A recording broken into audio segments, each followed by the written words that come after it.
এই জিকিরের অর্থ তাফসীরের বড় বড় কিতাব যেগুলো আছে এর ভিতরে একটা তাফসীরের কিতাবের নাম হলো তাফসীরে কাবীর। জবান ছেড়ে দিয়ে বলেন সেই তাফসীরের কিতাবের নাম কি? তাফসীরে কাবীর। এই তাফসীরে কাবীরে আল্লামা ফখরুদ্দীন রাজি রাহমাতুল্লাহি আলাইহি জিকিরের অর্থ দিয়েছেন পাঁচটা। জবান ছেড়ে বলেন জিকির শব্দের অর্থ কয়টা? জিকিরের অর্থ হলো পাঁচটা। এক নম্বর অর্থ আল্লাহ রাব্বুল আলামিন সূরা হিজরের 9 নম্বর আয়াতে বলছেন ইন্না নাহনু নাযালনা যিকরা ওয়া ইন্না লাহু লাহাফিযুন। আল্লাহ রাব্বুল আলামিন বলেন আমি আল্লাহ রাব্বুল আলামিন কোরআন নাযিল করেছি আর এই কোরআনের হেফাজত আমি আল্লাহ রাব্বুল আলামিন করব। জোরে বলেন কোরআন শরীফ নাযিল করেছেন কে? আবার এই কোরআনের হেফাজত করবেন কে? এই দুনিয়াতে বহু মানুষ কোরআন শরীফের পৃষ্ঠাকে আগুন দিয়া জ্বালায়া পোড়ায়া দিয়েছে, কিন্তু বলেন তো কোরআন শরীফ জ্বালায়া পোড়ায়া ছারখার করে দেওয়ার মাধ্যমে কি কোরআন শরীফ বন্ধ করা যাবে নাকি? এই পৃথিবীতে লক্ষ লক্ষ কোটি কোটি হাফেজে কোরআন আছে যাদের সিনায় আল্লাহর কোরআন সংগ্রহ রয়েছে। তার আগে আমার আল্লাহ বলেছেন বাল হুয়া কুরআনুম মাজিদ ফি লাওহিম মাহফুজ। আল্লাহ কোরআন শরীফ সংরক্ষণ করেছেন লৌহে মাহফুজে। জোরে আওয়াজ দিয়ে বলেন কোথায়? লৌহে মাহফুজে। এবার আসেন পৃথিবীতে অসংখ্য গণিত কোরআনের হাফেজ রয়েছে, তাদেরকেও যদি জ্বালায়া দেওয়া হয় পোড়ায়া দেওয়া হয় বলেন তো কোরআন বন্ধ হবে নাকি? যত কোরআনের হাফেজ সাহেব আছে তাদের এই কোরআন তেলাওয়াত মৃত্যুর পরেও থাকবে। কিয়ামতের কঠিন ময়দানে সেই হাফেজ সাহেবদেরকে আল্লাহ রাব্বুল আলামিন বলবেন হাফেজ সাহেবেরা তোমরা কোরআন শরীফের আয়াত তেলাওয়াত করতে থাকো আর জান্নাতের সিঁড়িতে তোমরা চড়তে থাকো। যে জায়গায় গিয়ে তোমার কোরআন তেলাওয়াত শেষ হবে সেই জায়গায় গিয়ে তোমার জান্নাতের মাকাম হবে।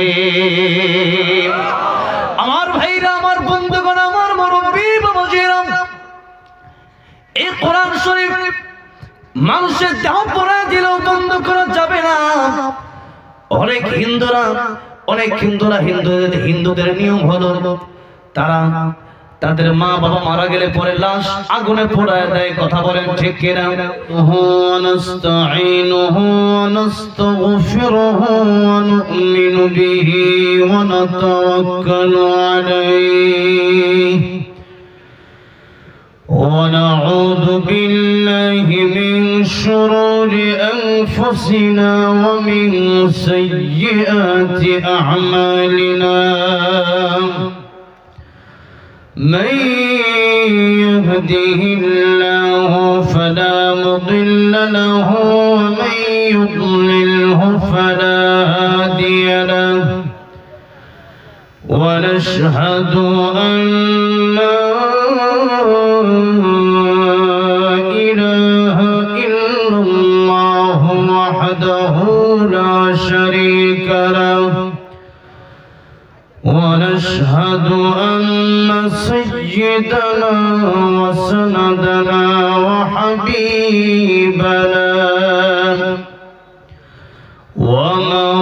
ومولانا محمدا عبده ورسوله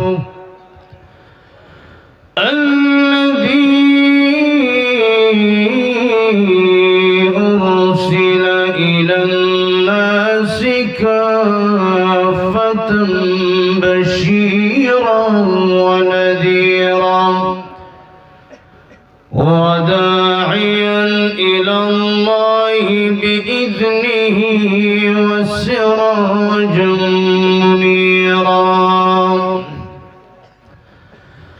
أما بعد فقد قال الله تعالى في كلامه المجيد وفي فرقانه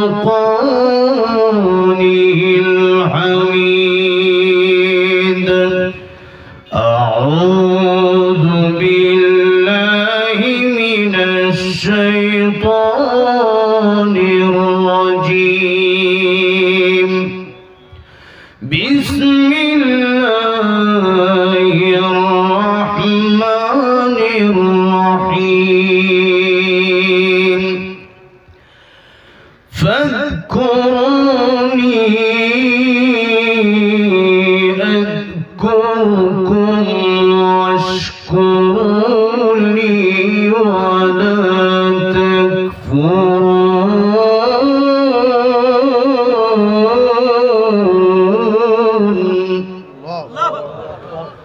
وقال تعالى يا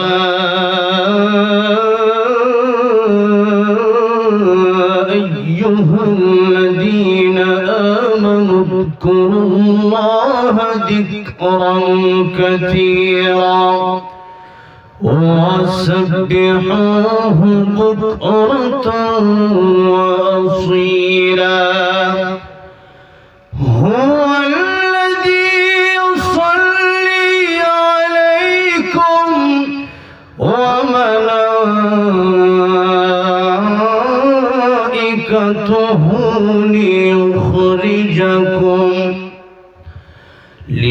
ليخرجكم من الظلمات إلى النور وكان بالمؤمنين رحيما. صدقت يا ربنا.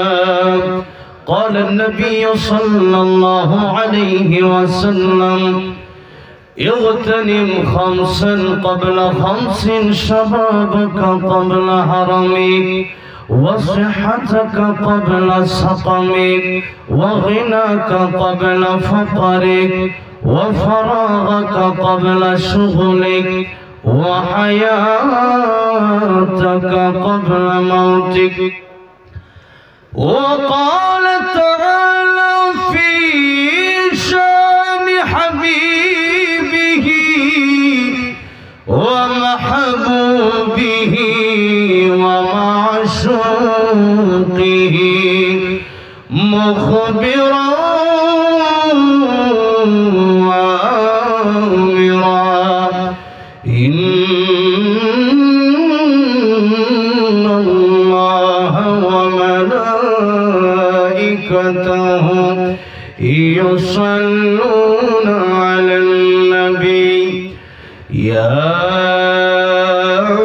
أيها الذين آمنوا صلوا عليه وسلموا تسليما.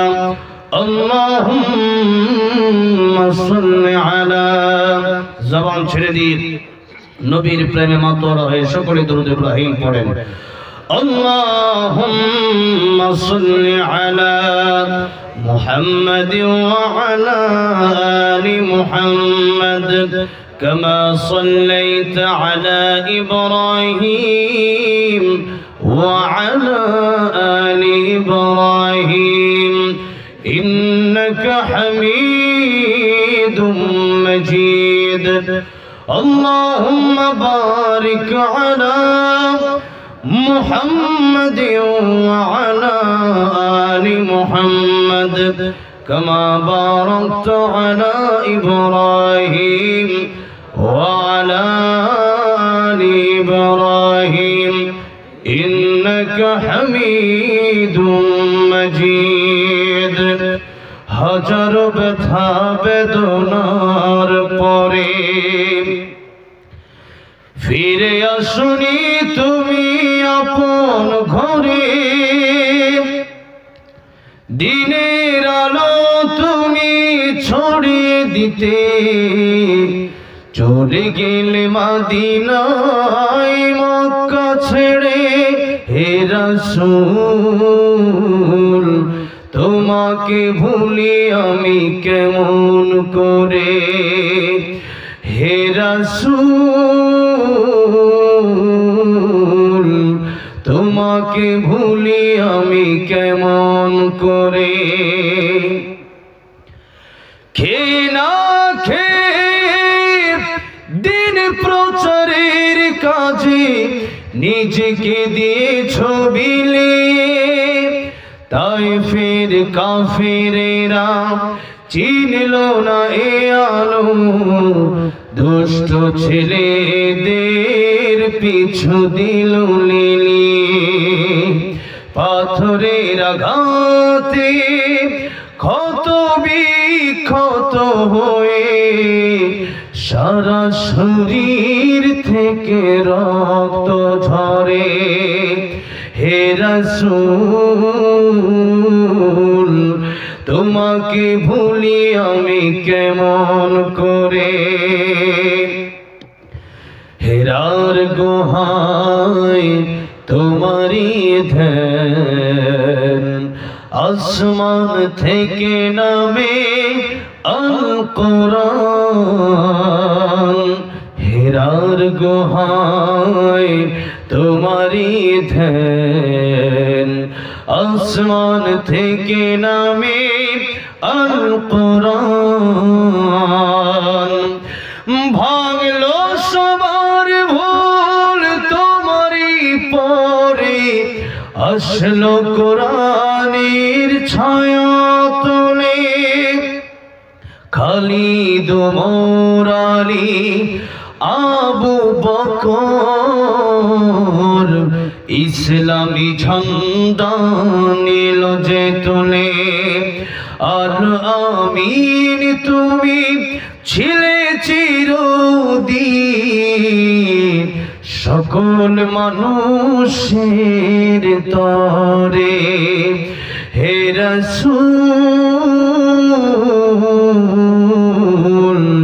তোমাকে ভুলি আমি কেমন করে আলহামদুলিল্লাহ ইন্ডিয়ার ত্রিপুরা রাজ্যের কয়লা শহরে আজকের এই মাহফিলের শ্রদ্ধাভাজন সম্মানিত সভাপতি বিশেষ অতিথিবৃন্দ উপস্থিত মুআজ্জাজ মুকাররম উলামায়ে কেরাম তালিবুল ইলম ছাত্র ভাইরা প্রাণপ্রিয় যুবক ভাইরা আল্লাহর পেয়ারা মুরব্বী বাবাজিরা পর্দার অন্তরালে বসে আছেন শ্রদ্ধা সম্মানিতা মা ও বোনেরা আল্লাহ পাকের আলিশান দরবারে হৃদয়ের গভীর থেকে শুকর আদায় করছি যে মহান রব্বুল ইজ্জত ওয়াল জালাল আমাদেরকে এই বিশাল আকাশের নিচে এই বিশাল জমিনে থাকার ব্যবস্থা করে দিয়েছেন রিজিকের ব্যবস্থা করেছেন অসংখ্য অগণিত নিয়ামত দিয়ে আমাদেরকে ভরপুর করে দিয়েছেন মুসলমানের ঘরে জন্ম দিয়েছেন নবীদের নবী সাইয়্যিদুল মুরসালিন খাতামুন নবিয়্যিন রাহমাতুল লিল আলামিন মুহাম্মদুর রাসূলুল্লাহ সাল্লাল্লাহু আলাইহি ওয়াসাল্লামের উম্মত আমাদেরকে বানিয়েছেন এবং উম্মতদের মধ্যে নবীজি বলেন আমার উম্মতের মধ্যে দল হবে ৭৩টা এর মধ্যে ৭২ দল হবে জাহান্নামী এক দল হবে জান্নাতি আল্লাহ যারা আজকে জান্নাতের বাগানে এসেছে আপনি সেই জান্নাতি দল হিসাবে আমাদেরকে আপনি কবুল করে জান্নাতুল ফিরদাউসের মালিক বানায় দিন সকলে পড়েন আমিন এবার এই মাহফিলে আগে অনেক মানুষ ছিল এখন নাই এরকম মানুষ আছে না নাই পরকালের বাসিন্দা হয়ে গেছে এক মিনিটের নাই ভরসা সাঙ্গ হবে রং তামাশা চক্ষু বুঝিলে দম ফুরাইলে মানুষ মরে যেতে বেশি সময় লাগে না এক মিনিটে মানুষ মরে যেতে পারে এক সেকেন্ডে মরে যেতে পারে ইদা জাআ আজালুহুম লা ইস্তাখিরুনা সাআতান ওয়া লা ইস্তাকদিমুন মৃত্যুর ঘন্টা যখন ভিজে যাবে তখন মালাকুল মাউত এক সেকেন্ড আগেও আসবে না পরেও আসবে না সময় মতো ঠিক টাইমে মৃত্যুবরণ করতে হবে যে আল্লাহ রাব্বুল আলামিন আমাদের হায়াত বাড়িয়ে এই মাহফিলে আমাদেরকে বসার তৌফিক দিয়েছেন এক একটা আয়াত যদি আপনি শেখার চেষ্টা করেন আজকের এই মাহফিল থেকে নবীজি তার সাহাবী আবু যর রাদিয়াল্লাহু আনহুকে বলেন আবু যর শোনো এক একটা আয়াত যদি তুমি শেখার চেষ্টা করো আল্লাহ তোমার 100 রাকাত নফল নামাজ পড়ার চাইতে বেশি সওয়াব দান করবেন তাহলে এখানে যারা বসেছেন এদেরকে আল্লাহ ভালোবেসেছেন বিদায় এখানে বসার তৌফিক দিয়েছেন। এই জন্য প্রাণ খুলে হৃদয় উজাড় করে ভালোবাসা শ্রদ্ধা জড়িত কণ্ঠে সে মহান রব্বুল ইজ্জাতুল জালালের দরবারে শুকর আদায় করে সকলেই এক জবানে জবান ছেড়ে দিয়ে আল্লাহর দেয়া জবান দিয়ে আল্লাহর প্রেমে শুকর আদায় করে পড়ছি আলহামদুলিল্লাহ। সরাসরি পবিত্র কোরআনুল কারীম থেকে আমি আলোচনা শুরু করতে চাই। আপনারা কি বলেন, কোরআন শরীফ থেকে আলোচনা শুনবেন না কোরআনের বাইরে থেকে আলোচনা শুনবেন? আল্লাহর কোরআন থেকে আমরা আলোচনা করব এবং শুনবো ইনশাআল্লাহ। অনেকে আছে তারা আল্লাহর কোরআন থেকে আলোচনা করতে চায় না, আল্লাহর কোরআন গবেষণা করে না।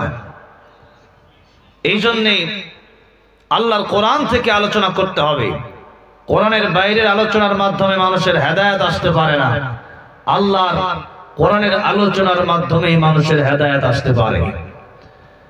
এবার আসুন পবিত্র কোরআন শরীফের সবচেয়ে বড় সূরা সূরা বাকারা থেকে আমি একখানা আয়াতে কারিমা আপনাদের সামনে তেলাওয়াত করেছি। সূরাতুল আহজাবের 3খানা আয়াতে কারিমা তেলাওয়াত করেছি। রাসূল করিম সাল্লাল্লাহু আলাইহি সাল্লামের জবান থেকে বের হওয়া অসংখ্য অগণিত মুবারক বাণী থেকে একখানা গুরুত্বপূর্ণ মুবারক বাণী, সবার জীবন নিয়ে রাসূল বলেছেন, এরকম একটা বাণীও তেলাওয়াত করেছি। আসুন কোরআন এবং সুন্নাহকে সামনে নিয়ে আল্লাহ আমার জন্য ইখলাসের সাথে কথা বলার এবং আপনাদেরকে নেক আমলের নিয়তে শোনার তৌফিক দান করেন, পড়েন আমিন। আল্লাহ রাব্বুল আলামিন সূরা বাকারার আয়াতে বলছেন, ফাযকুরুনি আযকুরকুম, ও আমার বান্দারা তোমরা আমি আল্লাহরে স্মরণ করো, যদি তুমি আমি আল্লাহকে স্মরণ করতে পারো, আযকুরকুম আমি আল্লাহও তোমার স্মরণ করব। সুবহানাল্লাহ। এখন আমরা অনেক সময় বলি জিকির, এই জিকিরের কথাটাই আল্লাহ এখানে বলেছেন, ফাযকুরুনি আযকুরকুম, জাল কাফরা জিকির। এই জিকির আল্লাহ বললেন যদি তোমরা করো আমি আল্লাহর নাম নিয়া, তোমরা যদি আমি আল্লাহর জিকির করো, আমি আল্লাহ বান্দার জিকির করব। সুবহানাল্লাহ। এখন আসেন এরপরে আল্লাহ রাব্বুল আলামিন বললেন, ওয়াশকুরুলি, তোমরা আমার শুকর আদায় করো, ওয়ালা তাকফুরুন, তোমরা নাফরমানি করো না। এই হলো দুইটা বিষয়, একটা হলো জিকির, একটা হলো আল্লাহর শুকর। আরেকটা বিষয় নিয়েও আমি আপনাদের সামনে আজকে কথা বলবো। ওই বিষয়টা এর পরের আয়াতে আল্লাহ বলেছেন, ইয়া আইয়ুহাল্লাযীনা আমানুস্তাঈনু বিস-সাবরি ওয়াস-সালাহ ইন্নাল্লাহা মা'আস-সাবিরিন। আল্লাহ বলেছেন, হে ঈমানদারেরা তোমরা ধৈর্য এবং নামাজের মাধ্যমে আমি আল্লাহর কাছে সাহায্য চাও। এই দুইটা জিনিস নিয়েও আমি আজকে কথা বলবো। নামাজ দিয়ে কিছু কথা মাঝখানে আসবে, আর এরপরে আলোচনা হবে ধৈর্য নিয়ে। তাহলে আমরা এতক্ষণের কথায় আমরা বুঝতে পারলাম আলোচনা হবে 4টা বিষয় নিয়ে। খুব মনোযোগের সাথে শুনতে হবে এবং আমলের নিয়তে শুনতে হবে। 1 নম্বর হচ্ছে জিকির। 1 নম্বর কি? জিকির। 2 নম্বর শুকর। 2 নম্বর কি? শুকর। 3 নম্বর বিসবরি, ধৈর্য। 3 নম্বর কি? ধৈর্য। 4 নম্বর as-সালাহ, নামাজ। 4 নম্বর কি? নামাজ। নামাজের কথা মাঝখানে আসবে। মূল আলোচনা হচ্ছে জিকির নিয়ে, আর অবশেষে সময় থাকলে পরে শুকর এবং ধৈর্য নিয়েও আমি কিছু কথা বলার চেষ্টা করব ইনশাআল্লাহ। এবার আসেন আল্লাহ রাব্বুল আলামিন বলেন, ফাযকুরুনি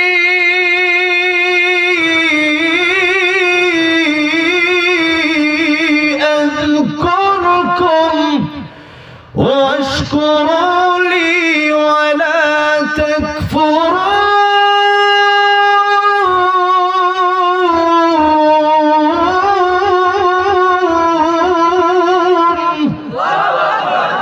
আল্লাহ রাব্বুল আলামিন বললেন, যদি তোমরা আমাকে স্মরণ করো আমি আল্লাহ তোমাদেরকে স্মরণ করব, যদি তোমরা আমি আল্লাহর জিকির করো আমি আল্লাহ তোমাদের জিকির করব।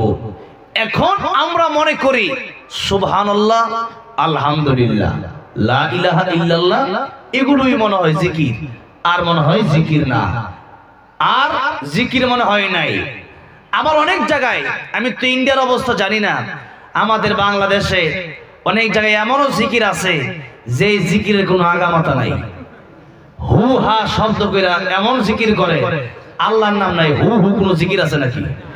এরকম জিকিরও অনেক জায়গায় আছে।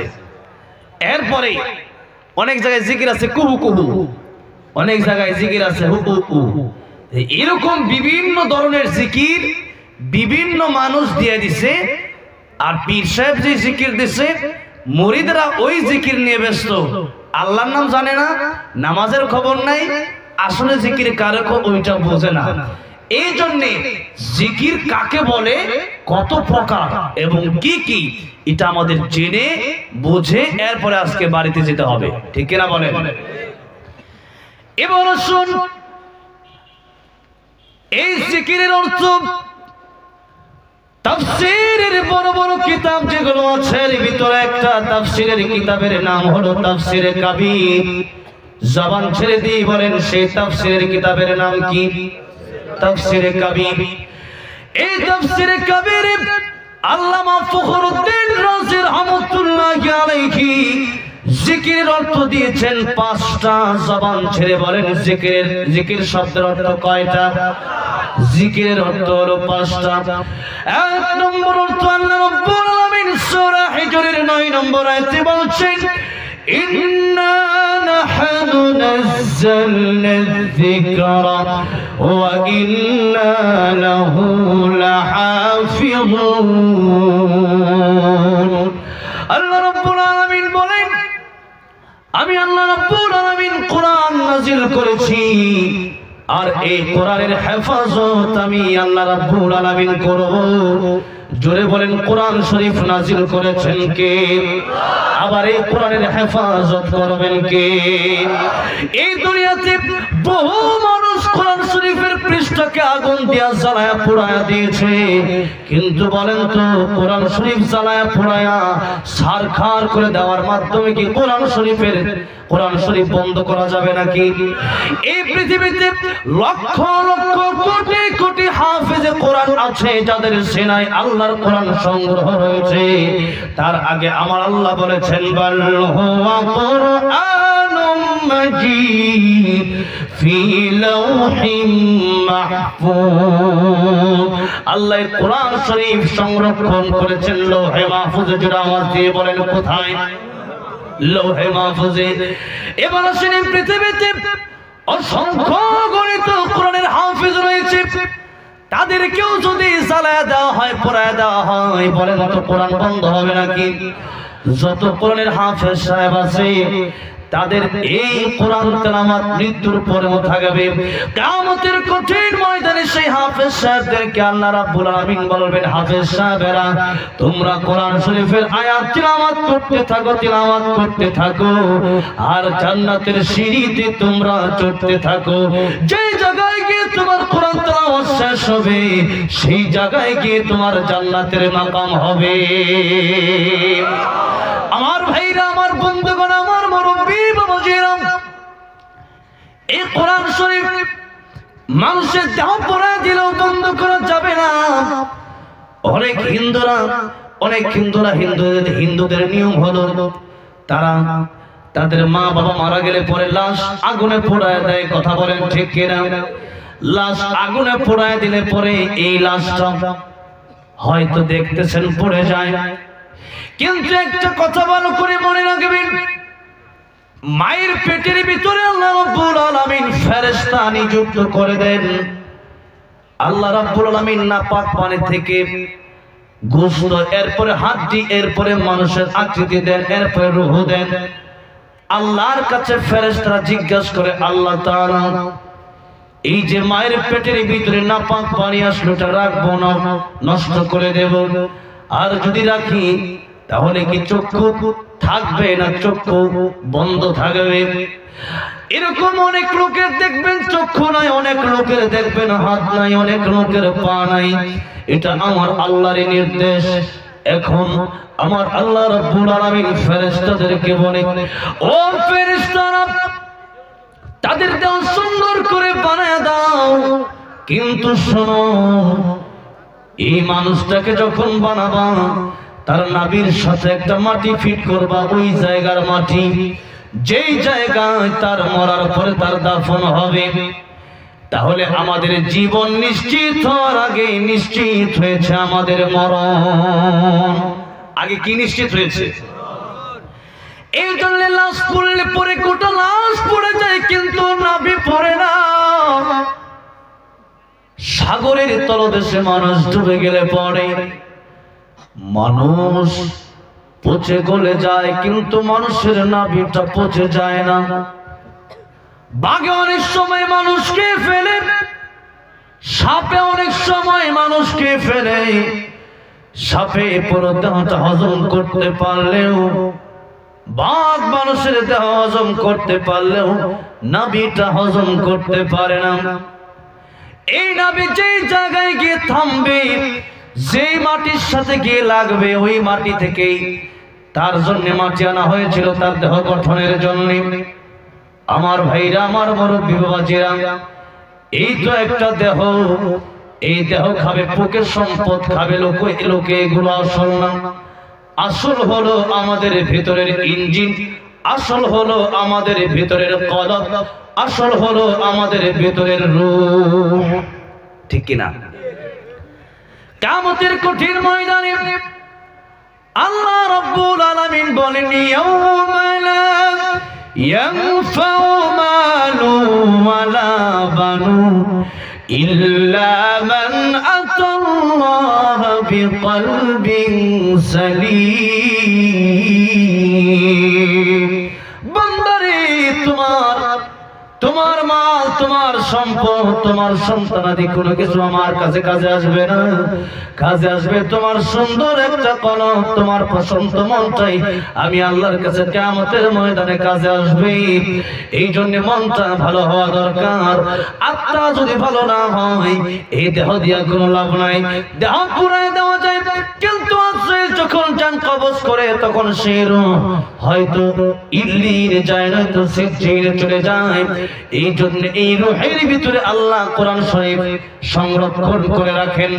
এই জন্য আল্লাহর কোরআন যদি পৃথিবীর মানুষ পড়ায় দেয়, এমনকি হাফেজ সাহেবদের বডিও যদি পৃথিবীর মানুষ পড়ায় দেয়, আল্লাহর কোরআনের ধ্বংস পৃথিবীতে কোনোদিন হতে পারে?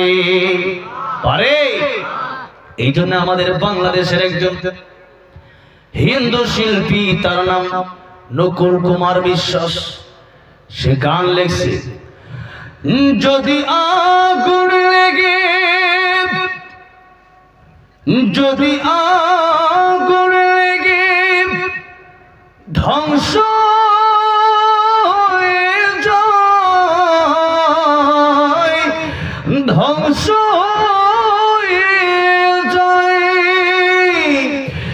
যদি আগুন লেগে ধ্বংস হয় পৃথিবীর সব বইয়ের দোকান, বিশ্ব থেকে হারাবে না পবিত্র কোরআন। কথা ঠিক না বেঠি? যদি আগুন লেগে ধ্বংস হয় পৃথিবীর সব বইয়ের দোকান, বিশ্ব থেকে হারাবে না পবিত্র কোরআন, বিশ্ব থেকে হারাবে না পবিত্র কোরআন।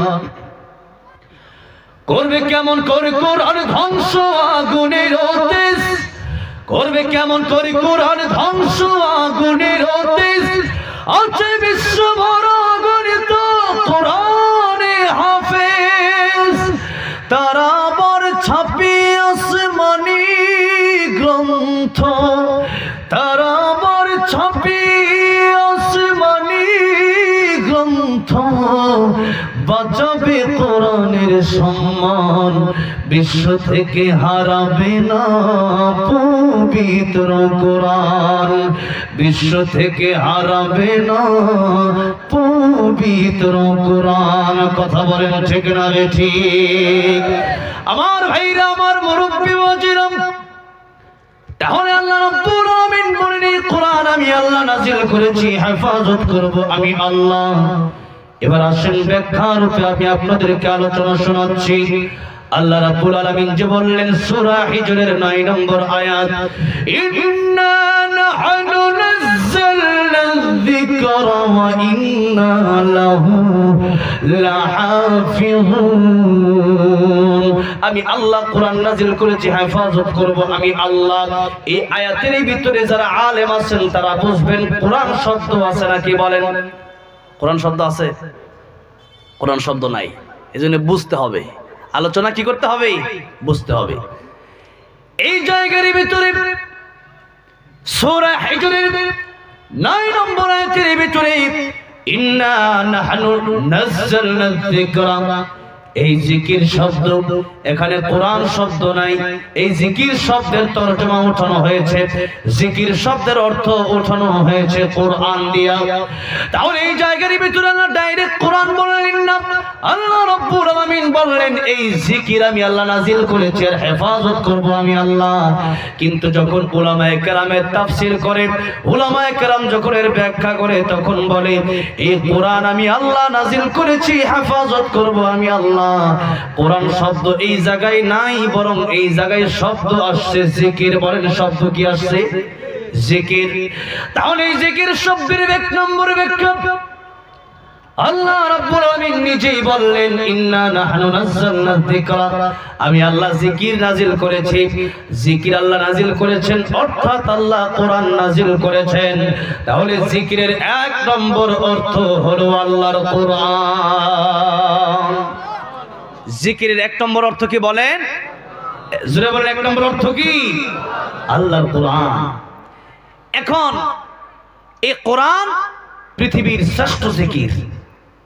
আপনি যদি কোরআন শরীফের যে কোনো অক্ষর তিলাওয়াত করেন, এই কোরআন শরীফের প্রত্যেকটা অক্ষরে আল্লাহ পাক কমপক্ষে 10টা করে আপনারা নেকি দান করবেন। শুধু তাই না, এই কোরআন শরীফ যারা আঁকড়ায় ধরবে, কিয়ামতের কঠিন ময়দানে এই কোরআন তাদেরকে সুপারিশ করে জান্নাতের মেহমান বানায় দেবে।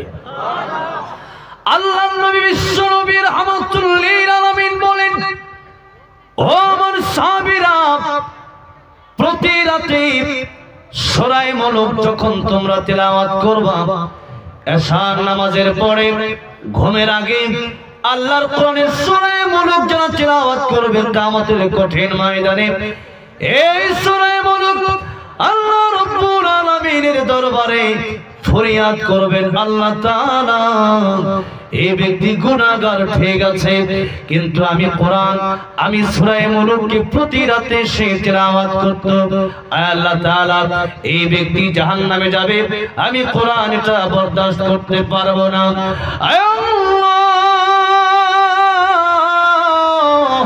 হয়তো আমি কোরআনকে তুমি বাদ দিয়া দাও, আর যদি আমি কোরআন তোমার কালাম হয়ে থাকি, এই বান্দাকে তুমি জান্নাতের মালিক বানায় দাও। এবার আল্লাহ রাব্বুল আলামিন কোরআনের সুপারিশ মঞ্জুর করে নিবেন।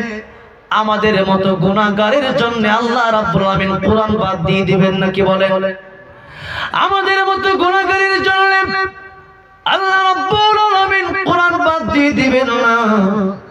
এই কোরআনের সুপারিশ আল্লাহ মঞ্জুর করে বলবেন, কোরআন তোমার সুপারিশ আমি আল্লাহ মঞ্জুর করে নিয়ে এই বান্দাকে আমি আল্লাহ রাব্বুল আলামিন জান্নাতের মেহমান বানিয়ে দিলাম। এরপরে সূরা ইখলাস যারা 3 বার তেলাওয়াত করবে, কয়বার? এক খতম কোরআন শরীফের সওয়াব আল্লাহ রাব্বুল আলামিন দান করবেন। এক খতম কোরআনের সওয়াব, এক খতম কোরআন শরীফ আমরা ইচ্ছা করলে কি পড়তে পারবো? অনেক সময় সারা বছরও এক খতম কোরআন আমাদের পড়া হয় না, ঠিক কিনা বলেন? তাহলে এক খতম কোরআনের জন্য 3 বার সূরা ইখলাস পড়তে সময় বেশি লাগে না, 1 মিনিট লাগে। তাহলে এখানে কমপক্ষে এক খতম কোরআন শরীফ নিয়ে আমরা বাড়িতে যেতে রাজি আছি না নাই?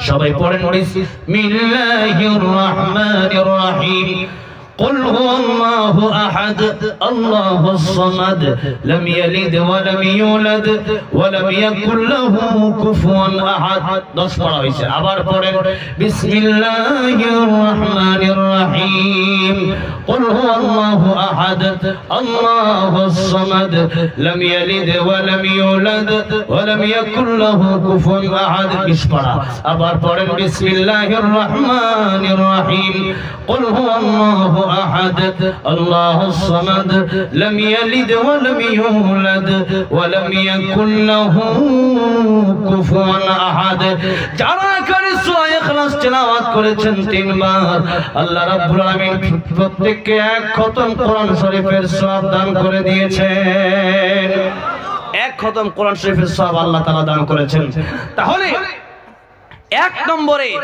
আমাদের জীবনে বাস্তবায়ন করতে হবে আল্লাহর কোরআন দিয়ে জিকির বাস্তবায়ন করতে হবে তাহলে এক নম্বর জিকিরের অর্থ কি বলেন জোরে বলেন কি আল্লাহর কোরআন সমাধান চাও যদি জীবনে মরণে ফিরে যাও খুঁজে নাও চোখ রাখো কোরআনে সমাধান বলেন না সমাধান চাও যদি জীবনে মরণে ফিরে যাও খুঁজে নাও চোখ রাখো কোরআনে বলেন সবাই বলেন কোথায় চোখ রাখতে হবে কোরআনে সমাধান চাও যদি জীবনে মরণে ফিরে যাও খুঁজে নাও এত চির অম্লান চির মুক্তির ডাক এ যে মহাবাণী খোদারি কালামে পাক এ যে চির অম্লান চির মুক্তির ডাক এ যে মহাবাণী খোদারি কালামে পাক এই দুনিয়ায় আর সেই দুনিয়া এই দুনিয়ায় আর সেই দুনিয়া মুক্তি পাবে তুমি দো জাহানে সমাধান সমাধান চাও যদি জীবনে মরণে ফিরে যাও খুঁজে নাও চোখ রাখো কোরআনে সমাধান চাও যদি জীবনে মরণে ফিরে যাও খুঁজে নাও এবানি সকলের নয় শুধু মুমিনের যারাই চলবে মেনে ফল পাবে কোরআনের এবানি সকলের নয় শুধু মুমিনের যারাই চলবে মেনে ফল পাবে কোরআনের আরে বলো কে বারাস্তে বলো আরে বলো কে বারাস্তে বলো অশান্তি দূর করে শান্তি আনে সমাধান সমাধান চাও যদি জীবনে মরণে ফিরে যাও খুঁজে নাও চোখ রাখো কোরআনে সমাধান চাও যদি জীবনে মরণে ফিরে যাও খুঁজে নাও বলেন না ফিরে যাও খুঁজে নাও কোথায় চোখ রাখতে হবে বলেন কোথায় চোখ রাখতে হবে আমার ভাইরা আমার মুরব্বি ও জীবন জিকিরের পাশে অর্থের ভিতরে এক নম্বর অর্থ আমরা পেলাম আল্লাহর কোরআন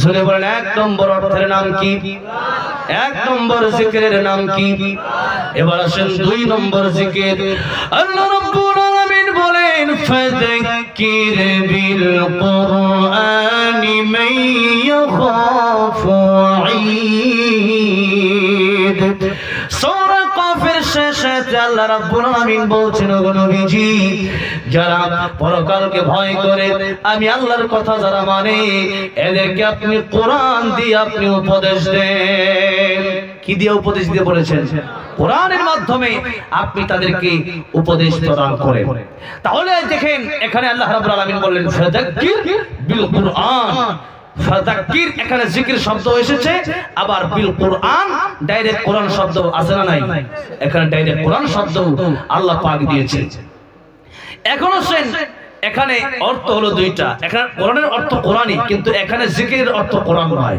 এখানে জিকিরের অর্থ হচ্ছে উপদেশ বলেন এখানে জিকিরের অর্থ কি উপদেশ কোরআনের উপদেশ অনেক লোক আছে তারা কোরআন শুনতে ভালোবাসে কিন্তু কোরআনের আইন মানতে তারা ভালোবাসে না কি বলেন আমাদের বাংলাদেশে এরকম আছে অনেক লোক আছে আমাদের বাংলাদেশের হাফেজ নাজমুস সাকিব হাফেজ জাকারিয়া হাফেজ সালেহ আহমদ তাকরিম অনেক ছেলেরা সারা বিশ্ব থেকে তারা আন্তর্জাতিক পুরস্কার নিয়ে এসেছে, ফার্স্ট চ্যাম্পিয়ন হয়েছে, তাদেরকে সরকারিভাবে পুরস্কৃত করা হয়েছে। কোনদিন তাদেরকে জেলে কারাগারে নিছে নেওয়া হয়েছে? বলেন, নেওয়া হয় নাই। কোনদিন তাদেরকে জেলে ভরা হয় নাই, বরং তাদেরকে ফুলের মালা দেওয়া হয়েছে, টাকা পয়সা দেওয়া হয়েছে, পুরস্কার দেওয়া হয়েছে। কারণ কোরআন শুনলে পরে মজাই লাগে, আর কোরআনের আইন মানতে গেলে পরে কষ্ট লাগে, কোরআনের উপদেশ মানতে গেলে পরে কষ্ট লাগে, ঠিক কিনা বলেন? আল্লাহর নবী বিশ্ব নবী রাহমাতুল লিল আলামিন, ওনার তেলাওয়াত আবু জাহেল, উতবা, শাইবা তারা রাতের আধারে তারা নবীজি নামাজে দাঁড়ায় তিলাওয়াত করতেন। তারা রাতের আধারে তারা পালিয়ে পালিয়ে নবীজির কোরআন তেলাওয়াত শুনতো। কোন সুবহানাল্লাহ! নবীজির কোরআন তেলাওয়াত শুনতো তারা। কিন্তু নবীজি যখন বললেন তোমরা পড়ো লা ইলাহা ইল্লাল্লাহ, লা ইলাহা ইল্লাল্লাহ, জবান ছুড়ে লা ইলাহা ইল্লাল্লাহ, লা ইলাহা ইল্লাল্লাহ, লা ইলাহা ইল্লাল্লাহ, লা মুহাম্মাদুর রাসূলুল্লাহ সাল্লাল্লাহু আলাইহি ওয়াসাল্লাম।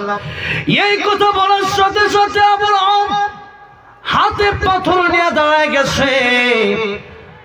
আমার বাপ দাদার বিরুদ্ধে তুমি কেন কথা বলতে চাও? আবু জাহেল দাঁড়ায় গেছে। উমরকে হত্যার জন্য পাঠিয়ে দেওয়া হয়েছে। আমার ভাইরা, আমার মুরব্বিবাজিরা, আল্লাহর আইন যখন মানতে বলা হয়েছে তখন তারা রাজি না। কিন্তু আবু জাহেল, উতবা, শাইবা, ওয়ালিদ ইবনে মুগিরা আল্লাহর নবী বিশ্ব নবীর কোরআন তেলাওয়াত ঠিকই তারা শুনতো। আজকেও এমন বহু নেতা পাওয়া যাবে, বহু লোক পাওয়া যাবে যারা আল্লাহর কোরআনের তেলাওয়াত শুনতে বড় ভালোবাসে, কিন্তু হক কথা স্টেজে বললে পরে আজীবনের জন্য কারাগারে বন্দী করে দেয়। শুধু আমার বাংলাদেশের কথা বলছি না, বর্তমানে সৌদি আরবেও এই অবস্থা। অনেক ইমাম সাহেব, খতিব সাহেবরা হক কথা বলতে পারে না। আপনি চিন্তা করে দেখেন ইসলাম কোথায় গিয়ে দাঁড়িয়েছে। আল্লামা সাঈদীকে আমাদের বাংলাদেশে 13 বছর কারাগারে রাখা হয়েছে, জেলেই তার মরণ হয়েছে। আল্লাহর কোরআনের সামনে, আল্লাহর কোরআনের বিরুদ্ধে কোনোদিন যান নাই, কোন নাস্তিকের সাথে আপোষ করেন নাই, কোন বেঈমানের সামনে মাথা নত করে নাই। আল্লাহ মামুনুল হক সাহেব এখনো কারাগারে। আমাদের অনেক উলামায়ে কেরাম বাংলাদেশে এখনো কারাগারে, ওনাদেরকে ছেড়ে দেওয়া হয় না। কি দোষ করেছে তারা? চুরি করে নাই, ডাকাতি করে নাই, জিনা করে নাই, বদমাইশি করে নাই, কি জন্য রাখা হয়েছে? এই যে কোরআনের হক কথা বলছে। একটা হক কথা যেরকম মনে করেন সারিকু ওয়াস সারিকাতু ফাকতাউ আইদিয়াহুমা, আল্লাহর কোরআনের এক আইন হলো চোর ছেলে হোক আর মেয়ে হোক তার হাত কেটে দাও। এই আইনটা সব জায়গায় আছে, মুসলিম কান্ট্রিগুলোতেই নেই। এই আইন বলতে গেলে পরে মানে না। কারণ অনেক নেতা আছে তারা বিদেশে গিয়ে বাড়ি করে, টাকা পাচার করে, রাস্তার টাকা খায়, রোডের টাকা মেরে দেয়, জনগণের টাকা মেরে দেয়, চাউল চুরি করে, ডাউল চুরি করে, গম চুরি করে। এরকম নেতা আছে না নাই? অনেক নেতা আছে। এখন নেতা যদি নিজে চোর হয় জনগণ ভালো হবে কেমনে? ঠিক কিনা বলেন? নেতার আগে ভালো হতে হবে। ইয়াউমা নাদউ কুল্লু উনাসিন বিইমামিহিম, আল্লাহ কিয়ামতের ময়দানে নেতা সহ আপনারা ডাক দিবেন, নেতা সহ। কারণ আমাদের নেতা হচ্ছেন বিশ্ব নবীর রাহমাতুল লিল আলামিন মুহাম্মদুর রাসূলুল্লাহ সাল্লাল্লাহু আলাইহি সাল্লাম। আমাদের নেতা জান্নাতে যাবে, এতে কোনো সন্দেহ নাই। আর পৃথিবীর যত নেতা আছে এই নেতাগুলো জান্নাতে যাবে কি যাবে না গ্যারান্টি আছে? এমন অনেক নেতা আছে যারা সুদখোর, ঘুষখোর, চোর, ডাকাত, এদেরকে নেতা মানলে পরে এই নেতার সাথে আপনার হাসর হবে। তাহলে এবার আসেন কোরআনের উপদেশ সবাই মানতে পারে না। আর কোরআনের উপদেশের মাধ্যমে সুর ভালো হয়ে যায়, ডাকাত ভালো হয়ে যায়। আর কোরআনের উপদেশ না থাকলে পরে মানুষ নষ্ট হয়ে যায়।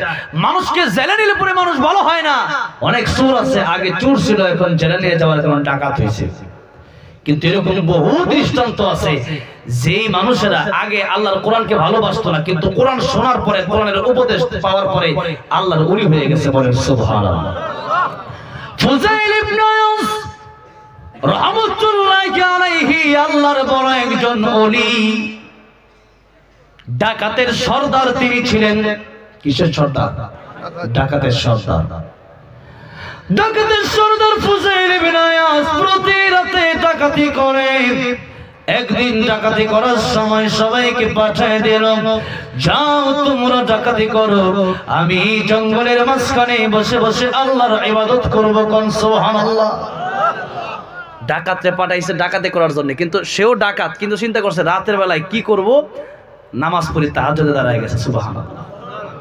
আগের যুগের ডাকাত ভালো ছিল, এখন আমরা নামে মুসলমান, কাজে মুসলমান হতে পারি না।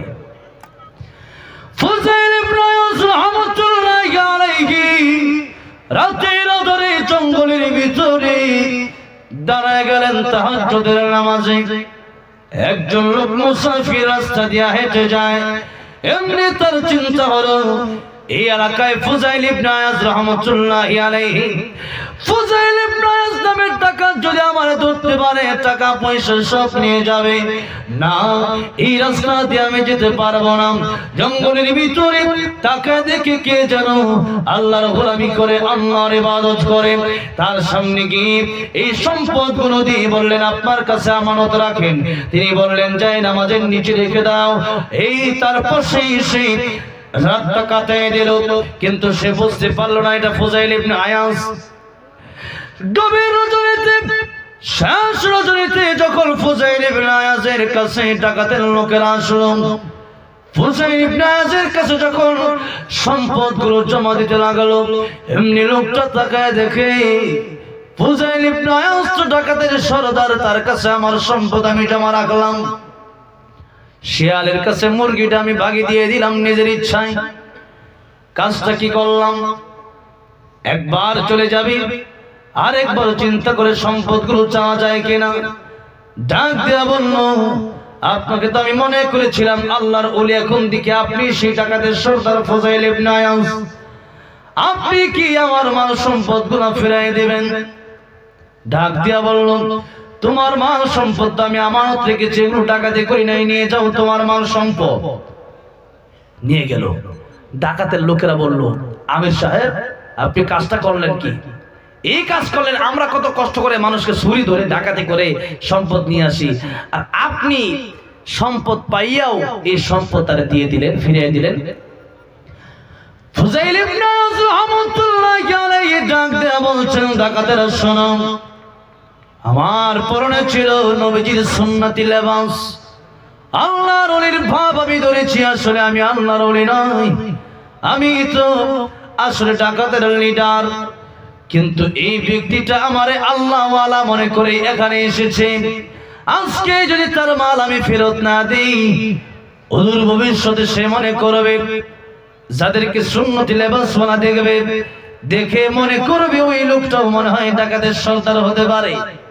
এই জন্য তার মালগুলো আমি তার ফিরিয়ে দিয়েছি, যাতে করে নবীর সুন্নতের অপমান না হয়। কোন সুবহানাল্লাহ। সর্বশেষ গভীর রজনীতে, শেষ রজনীতে বাড়িতে যাবে। বাড়িতে যাওয়ার সময় এক ঘর থেকে কোরআনের তেলাওয়াত ভেসে আসছে। কারি সাহেব কোরআন শরীফের ওই আয়াতটা তেলাওয়াত করতেছে। কোন আয়াত? আল্লাহ পাক যে আয়াতটা নাযিল করেছেন, আলাম ইয়া'নি লিল্লাযীনা আমানু আন তাখশা কুলুবুহুম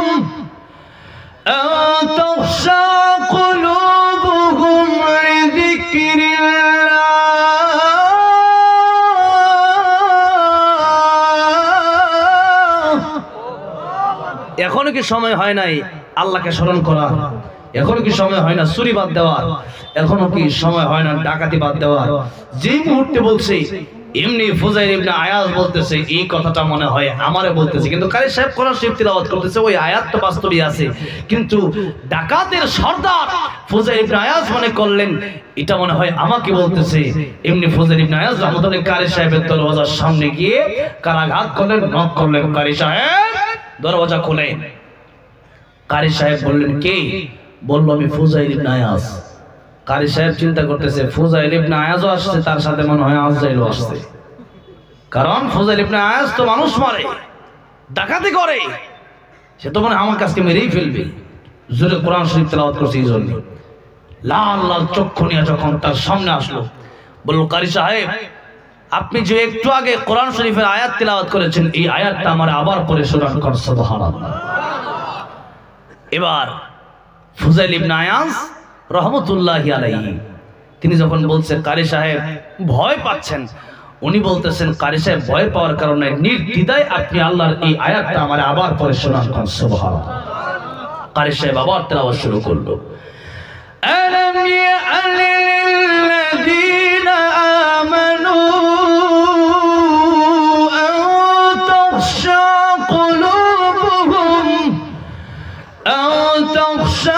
কুলুবুহুম লিযিকরিল্লাহ।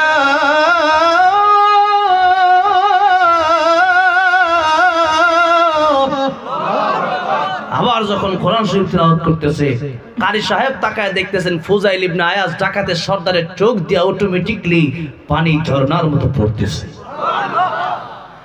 কারি সাহেব আল্লাহর কোরআন আপনি তেলাওয়াত করেছেন, ভয় পাবেন না, আমি ফুজাইল ইবনে আয়াজ সারা জীবন ডাকাতি করেছি, কিন্তু আজকে আল্লাহর কোরআনের আয়াত আপনার জবানে শুনে এই কথা যখন আল্লাহ বলেছেন, এখনো কি সময় হয় নাই ভালো হয়ে যাওয়ার? বয়স তো কম হয় নাই, এখনো কি সময় হয় নাই সুদ ছেড়ে দেওয়ার? এখনো কি সময় হয় নাই ঘুষ ছেড়ে দেওয়ার? এখনো কি আল্লাহর পথে ফিরে আসার সময় হয় নাই? এই কথা যেই মাত্র আপনি পড়েছেন আমার অন্তর পরিবর্তন হয়ে গেছে। কারি সাহেব আপনার কাছে এসেছি, আপনার হাতে হাত রেখে আমি তওবা করতে চাই। আমি সারা জীবন ডাকাতি করে কাটিয়ে দিলাম, আল্লাহর কোরআনের উপদেশ শুনে আমার অন্তর পরিবর্তন হয়ে গিয়েছে। আজকে থেকে আমি আর জিন্দেগির জন্য ডাকাতি করব না, আজকে থেকে জিন্দেগির জন্য আমি ডাকাতি ছেড়ে দিলাম।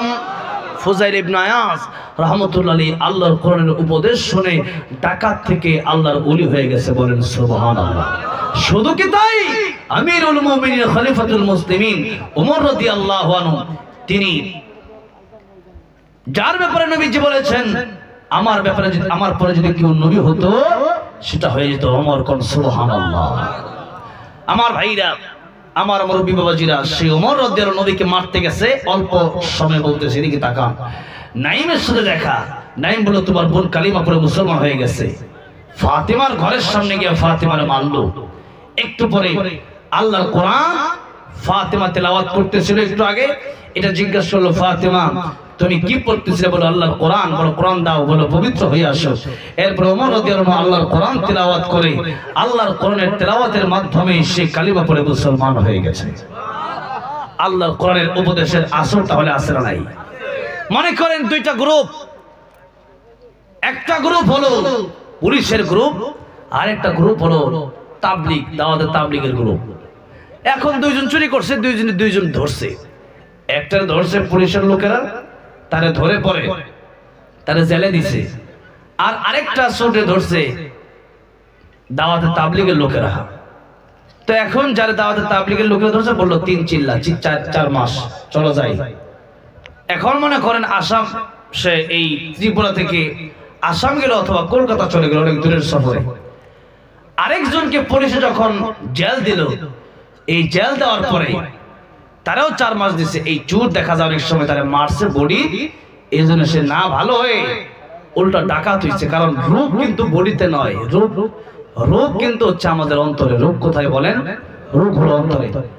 আর দাওয়াতের তাবলীগের লোকেরা তারা বোঝাইছে দেখো তুমি যদি চুরি করো, মানুষের হক মারলে আল্লাহ মাফ করে না।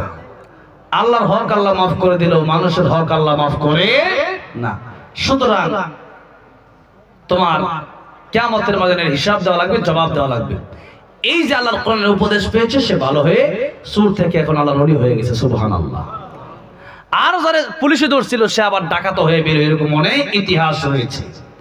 তাহলে আসেন, যেই ব্যক্তি চুরি করার পর আল্লাহর কোরআন শুনলো, ভালো হয়ে গেল। আরেক ব্যক্তি জেলে যাওয়ার উপরে ডাকাত হলো, তাহলে কি বোঝা যায়? আল্লাহর কোরআনের উপদেশের মাধ্যমে একটা মানুষের জীবনের পরিবর্তন হওয়া সম্ভব কি সম্ভব না বলেন? আরবের মরুভূমিতে যুবতী হেঁটে যায়, যুবতী চিন্তা করে এই রাস্তার ভিতরে কোন যুবক যদি আমি পেয়ে যাই, এই যুবক যদি আমাকে যদি আমার ইজ্জত যদি নষ্ট করে, তার সামনে একজন যুবক হাঁটছে, কিন্তু সে কাঁপতেছে ভয়ে। আর যুবক বলতেছে, মা আপনি কাঁপছেন কেন? আপনি ভয় পাচ্ছেন কেন? চিন্তার কোনো কারণ নেই। আল্লাহর নবীর হাতে হাত রেখে কালিমা পড়ে মুসলমান হয়েছি। আল্লাহর নবী আমাদের শিক্ষা দিয়েছেন, আপনাকে শত শত মাইল, হাজার হাজার মাইলের ভিতরেও যদি কোনো মানুষ থাকে, সেখানে কারো ইজ্জত নষ্ট করা যাবে না। কারণ আমার আল্লাহ রাব্বুল আলামিন আলোতে যেরকম দেখে, অন্ধকারেও দেখে, মাটির উপরে যেরকম দেখে, মাটির ভিতরেও দেখে, মানুষের সামনে যেরকম ভাবে দেখে, মানুষের আড়ালেও আল্লাহ রাব্বুল আলামিন দেখতে পারে। কাল কিয়ামতের কঠিন ময়দানে আমি হিসাব দিতে পারবো না, এই জন্যে আমি তোমার ইজ্জত নষ্ট করব না। আমার নবী, আমার কোরআন আমার শিখিয়েছেন মানুষের ইজ্জত নষ্ট করা যাবে না। আমি আগে খারাপ ছিলাম, এখন আমি আল্লাহর কোরআন শুনে ভালো হয়ে গিয়েছি। আল্লাহর কোরআন শুনে পড়ে সে ভালো হয়ে গেছে। সে আগে জিনা করতো, এখন জিনা করে না। আগে বিপর্দায় ছিল, এখন বিপর্দায় থাকে না। তাহলে 2 নম্বর জিকিরের অর্থ হলো কোরআনের উপদেশ। বলেন 2 নম্বর জিকিরের অর্থ কি? কোরআনের উপদেশ। আপনাদের কষ্ট হচ্ছে মনে হয়। আসলে ইন্ডিয়াতে আমি আলোচনা করে অভ্যস্ত খুবই কম, এরপরেও আলোচনা করতেছি, অনেকেই উঠোউঠি করতেছে, অনেকেই আসতেছে। এখন এই এলাকায় তো আমি এই জীবন প্রথম আসলাম, কোনোদিন আসি নাই। এলাকায় কিভাবে ওয়াজ করলে যে মানুষ থাকবে বা খুশি হয়েছে তো আমি বুঝি না। ওয়াজের একটা লেভেল থাকলে এটা ঘুরে যাচ্ছে, মানে ওয়াজ যে করবো, ওয়াজের সিস্টেমই পাচ্ছি না। উঠা উঠি কিরকম যেন একটা অবস্থা। মাইকের সাউন্ডটা একটু পারলে একটু বাড়ান। তো হচ্ছে 2 নম্বর জিকিরের অর্থ হচ্ছে উপদেশ, কোরআনের উপদেশ। বলেন 2 নম্বর জিকিরের অর্থ কি? উপদেশ। 3 নম্বর কোরআনের অর্থ আল্লাহ রাব্বুল আলামিন সূরা জুমায় বলেছেন। আল্লাহ রাব্বুল আলামিন বলেন, ইয়া আইয়ুহাল্লাযীনা আমানু ইযা নুদিয়া লিস-সালাতি মিন ইয়াউমিল জুমআতি ফাসআউ ইলা যিকরিল্লাহি ওয়া যারুল বাই', যালিকুম খায়রুল লাকুম ইন কুনতুম তা'লামুন। হে ইমানদারেরা, তোমাদেরকে যখন শুক্রবারে জুমার দিনে নামাজের জন্য ডাকা হয়, ফাসআউ ইলা যিকরিল্লাহ, তখন তোমরা আল্লাহর জিকিরের দিকে ধাবিত হও, অর্থাৎ তোমরা নামাজের দিকে ধাবিত হও, তোমরা মসজিদে যাও। তাহলে এখানে জিকিরের অর্থ আমরা 3 নম্বরে পেলাম, নামাজ। 3 নম্বরে জিকিরের অর্থ কি বলেন? 3 নম্বরে জিকিরের অর্থ হলো নামাজ। এই নামাজের ব্যাপারে নবীজি জীবনের সর্বশেষ কথা বলে গেছেন, as-সালাত, as-সালাত। কি বলেছেন? as-সালাত, নামাজ, নামাজ, নামাজ তোমরা ছেড়ে দিও না। আজকে আমরা নামাজ ছেড়ে দিয়েছি, যার কারণে আমাদের জীবনে শান্তি নাই, জীবনে আমাদের অশ্লীল কাজের অভাব নাই। নামাজ আমাদের জীবনকে পরিবর্তন করতে পারে।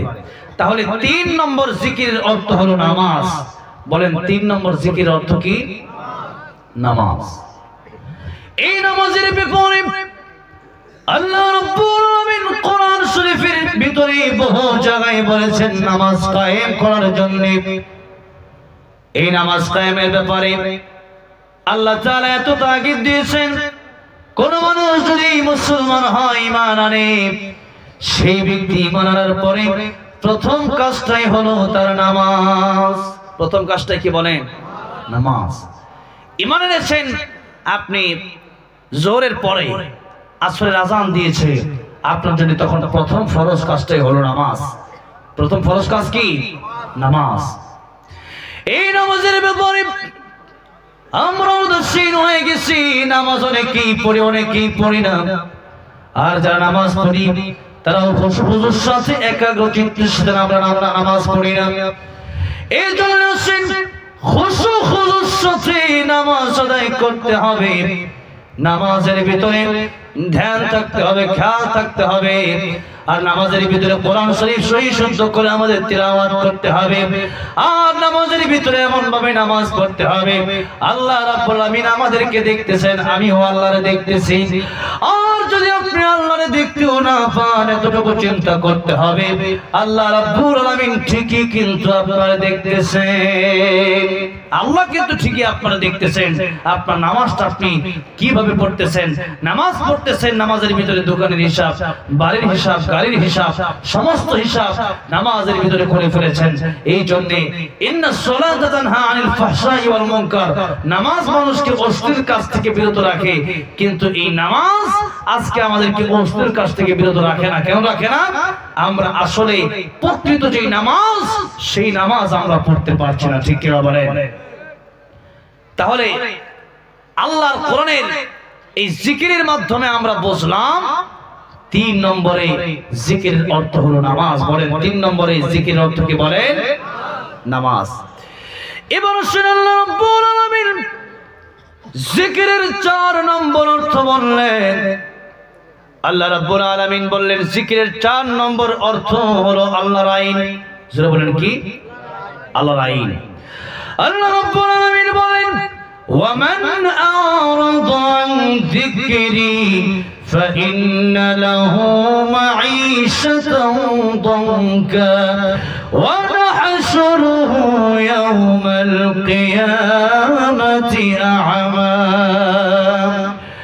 যে ব্যক্তি আমার আইন, আমার উপদেশ থেকে মুখ ফিরিয়ে নেবে, আমি আল্লাহ রাব্বুল আলামিন তার জীবনকে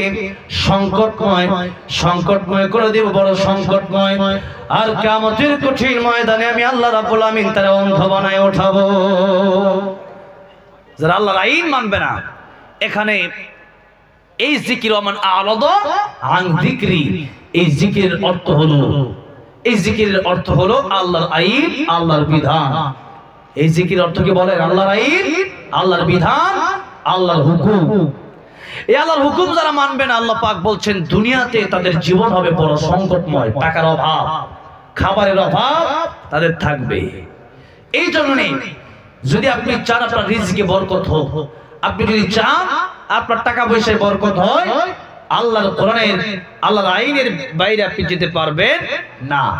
এবার আসেন আল্লাহ রাব্বুল আলামিন বললেন এই কোরআন আমার আইন যারা মানবে না, কিয়ামতের ময়দানে আমি আল্লাহ রাব্বুল আলামিন তাদেরকে অন্ধ বানায় ওঠাবো।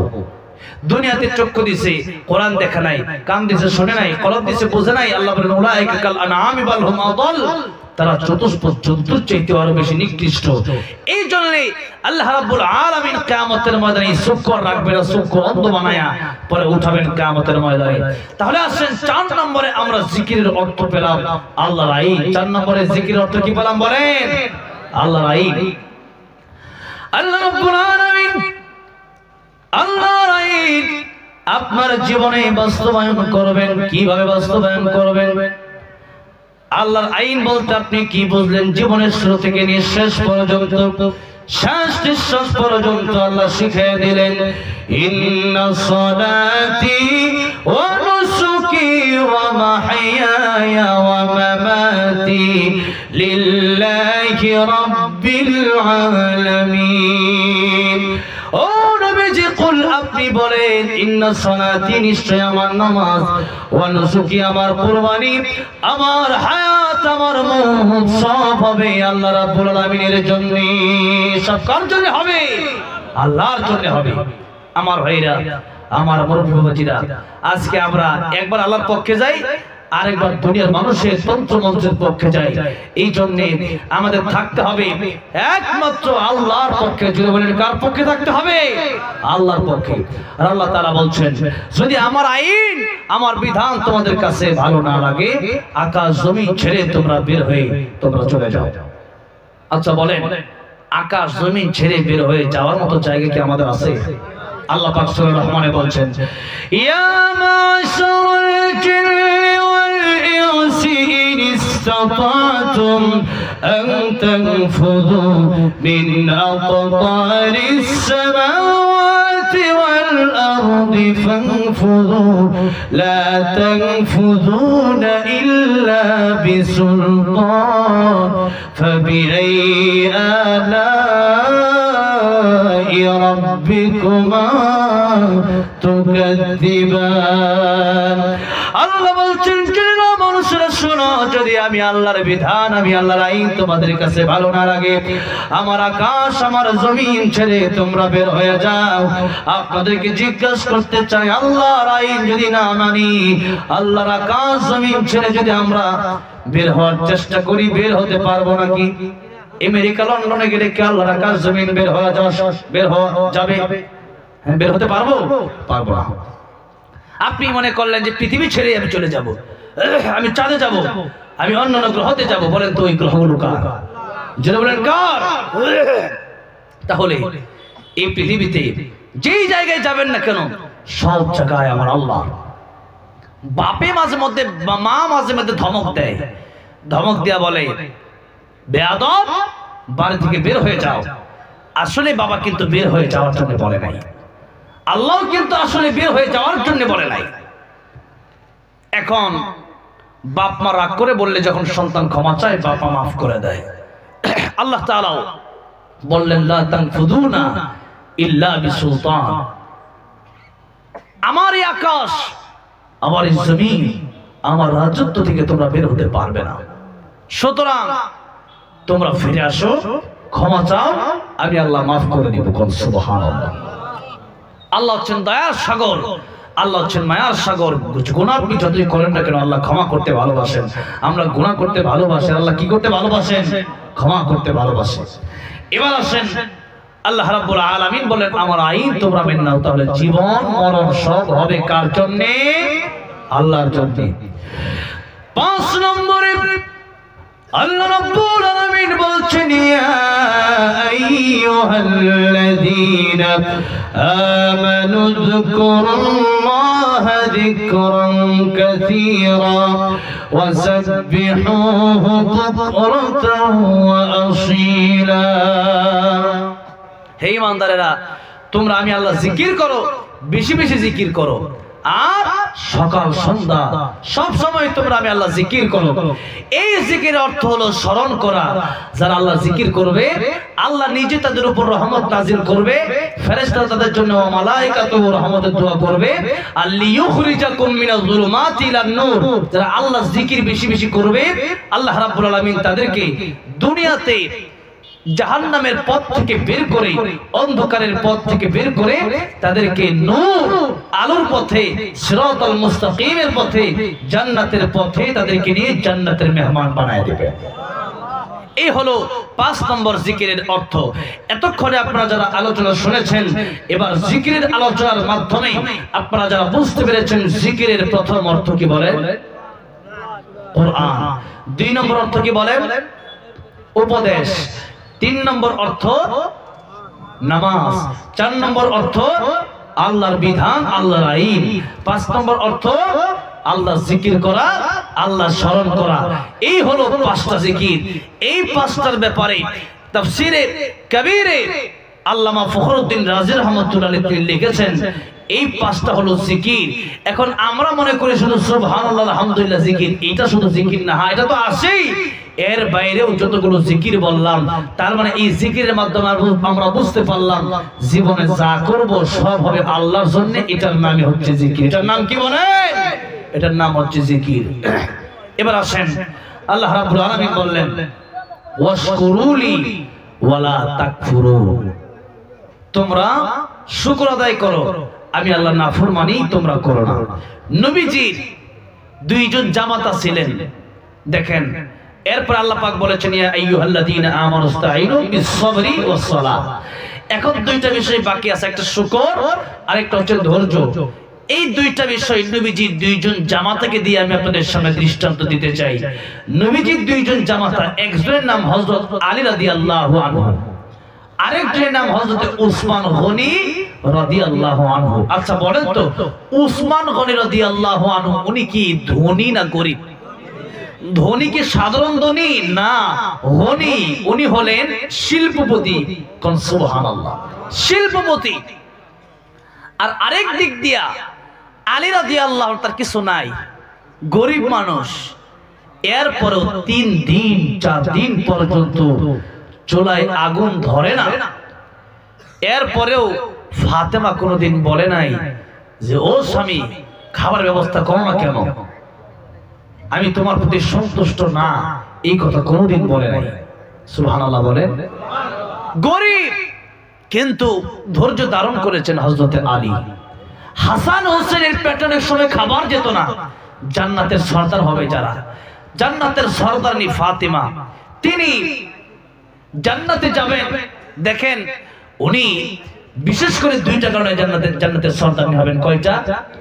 1 নম্বর কারণ হলো তিনি কোনদিন স্বামীর অবাধ্য হন নাই, স্বামীর কষ্ট দেন নাই।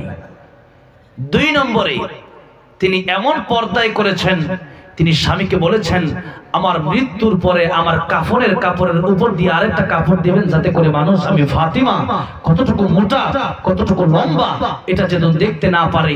রাতের আধারে আমার দাফন করবেন, যাতে করে মানুষ আমার লাশ দেখতে না পারে। আমাকে অল্প সংখ্যক মানুষ নিয়ে আমার দাফন আপনি করে দিবেন, যাতে করে বেশি সংখ্যক মানুষ ভিড় না করে আমার লাশ যেন দেখতে না পারে। লাশ দেখতে না পারে মানে লাশ কতটুকু লম্বা কতটুকু মোটা এটাও যেন দেখতে না পারে। কোন সুবহানাল্লাহ।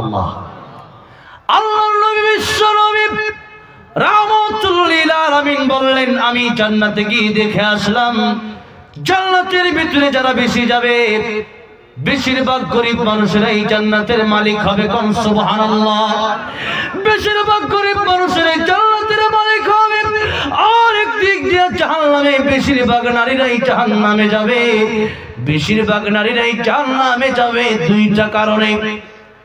জোরে বলেন কয় কারণে?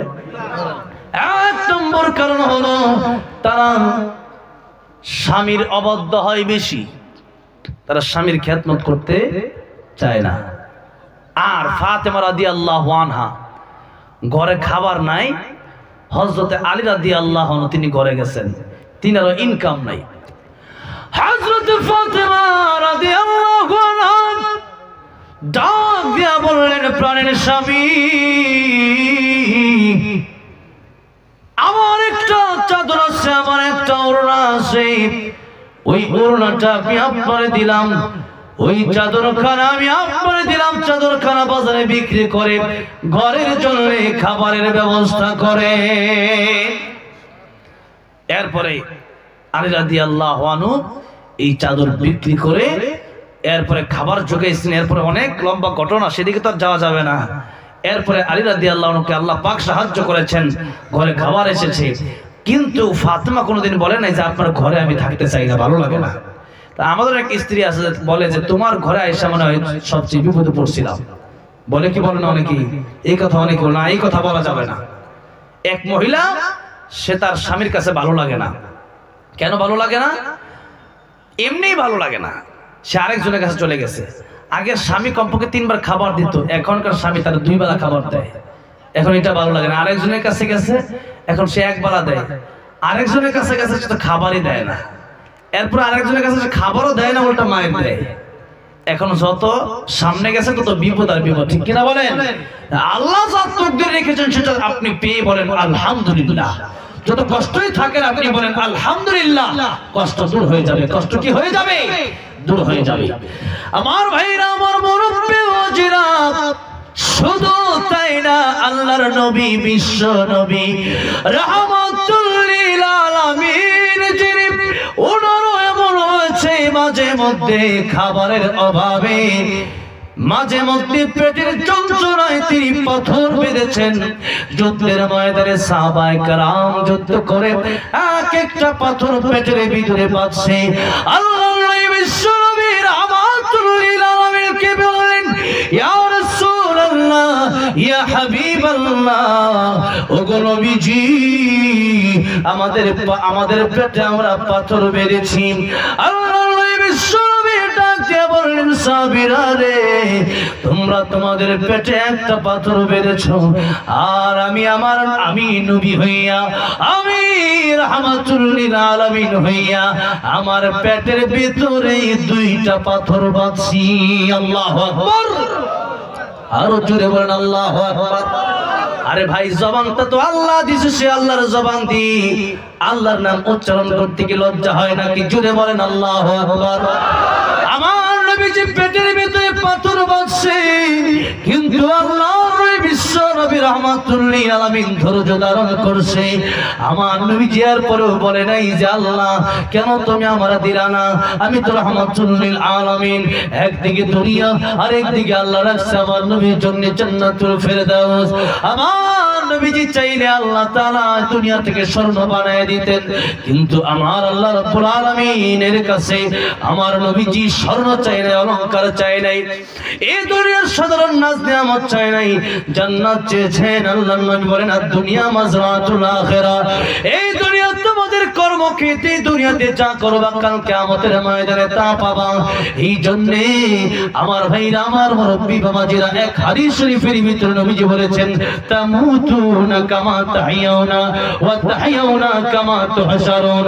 আমার উম্মতেরা, যেইভাবে তোমার জিন্দেগি তুমি কাটাবা ওইভাবে তোমার মরণ হবে, আর যেইভাবে তোমার মরণ হবে ওইভাবে তোমার হাসর হবে। আশরাফ আলী থানভী রাহমাতুল্লাহর কাছে একজন লোক গেলেন, হুজুর আমার বাবার জবান দিয়ে কালিমা বের হয় না। আশরাফ আলী থানভী বললেন কি বের হয়? হুজুর আমার বাবার জবান থেকে বের হয় টিকিট কিতনি বেচি হুই হ্যায় और कितनी रह गई। টিকিট কয়টা বিক্রয় করেছো আর কয়টা রেখে দিয়েছো, আর কয়টা বাকি আছে? আশরাফ আলী থানভী বললেন তোমার বাবা করে কি? ছেলেরা বলল হুজুর আমার বাবা সিনেমা হলের মালিক, আমার বাবা 3টা সিনেমা হল। প্রতিদিন বিকালে পরে আমার বাবা বলতো কয়টা টিকিট বিক্রি করেছো আর কয়টা টিকিট বাকি আছে। আশরাফ আলী থানভী রাহমাতুল্লাহ আলাইহি চোখের পানি ছেড়ে দিয়ে কাঁদেন।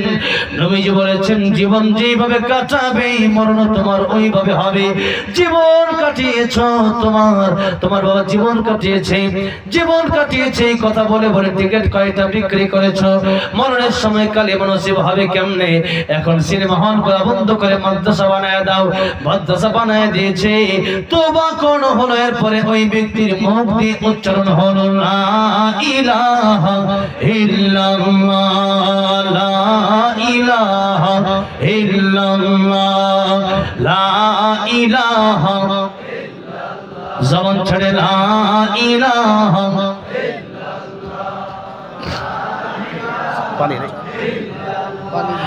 লা ইলাহা ইল্লাল্লাহ মুহাম্মাদুর রাসূলুল্লাহ সাল্লাল্লাহু আলাইহি ওয়াসাল্লাম। আমার ভাইরা, আমার মুরব্বি ওয়াজিরা, বলতেছিলাম আল্লাহ নবী বিশ্ব নবী রাহমাতুল লিল আলামিন নিজেও কষ্ট করলেন, এমনকি তিনি ইহুদির বাড়িতে গিয়ে নিজে কাজ পর্যন্ত করলেন।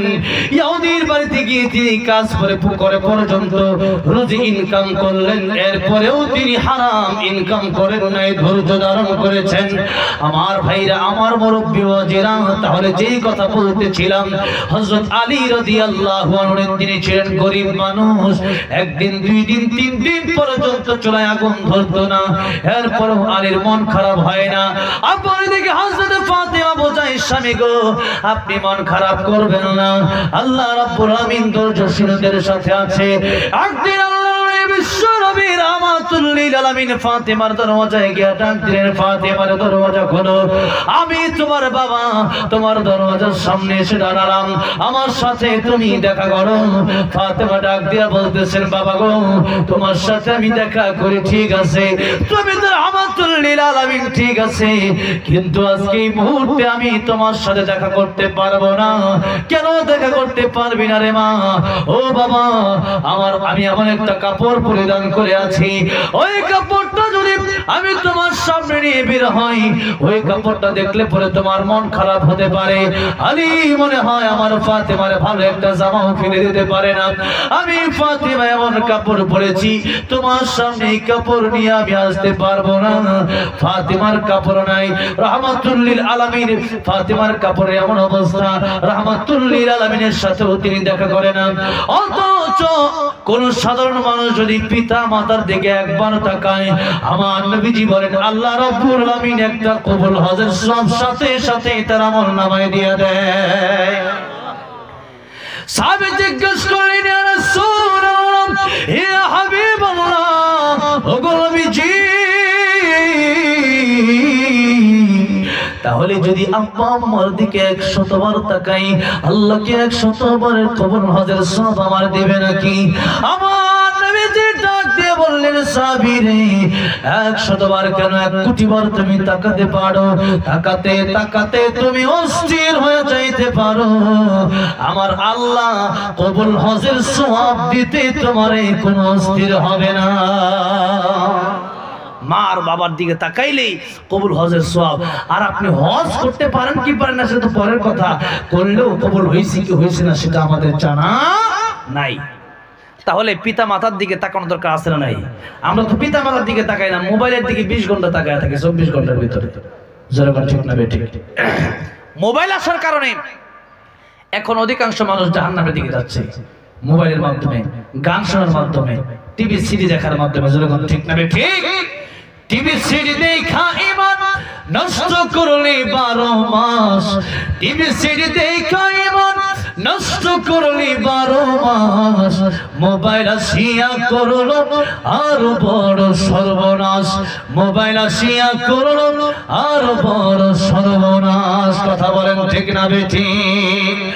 আমার ভাইরা, আমার মুরব্বি বাবাজিরা, তাহলে হযরতে আলী রাদিয়াল্লাহু আনহু উনি গরিব ছিলেন, টাকা পয়সা বেশি ছিল না, কিন্তু এরপরেও আমার আল্লাহ রাব্বুল আলামিন তার এই জান্নাতের সার্টিফিকেট দিয়েছেন। কথা ঠিক না বেঠিক?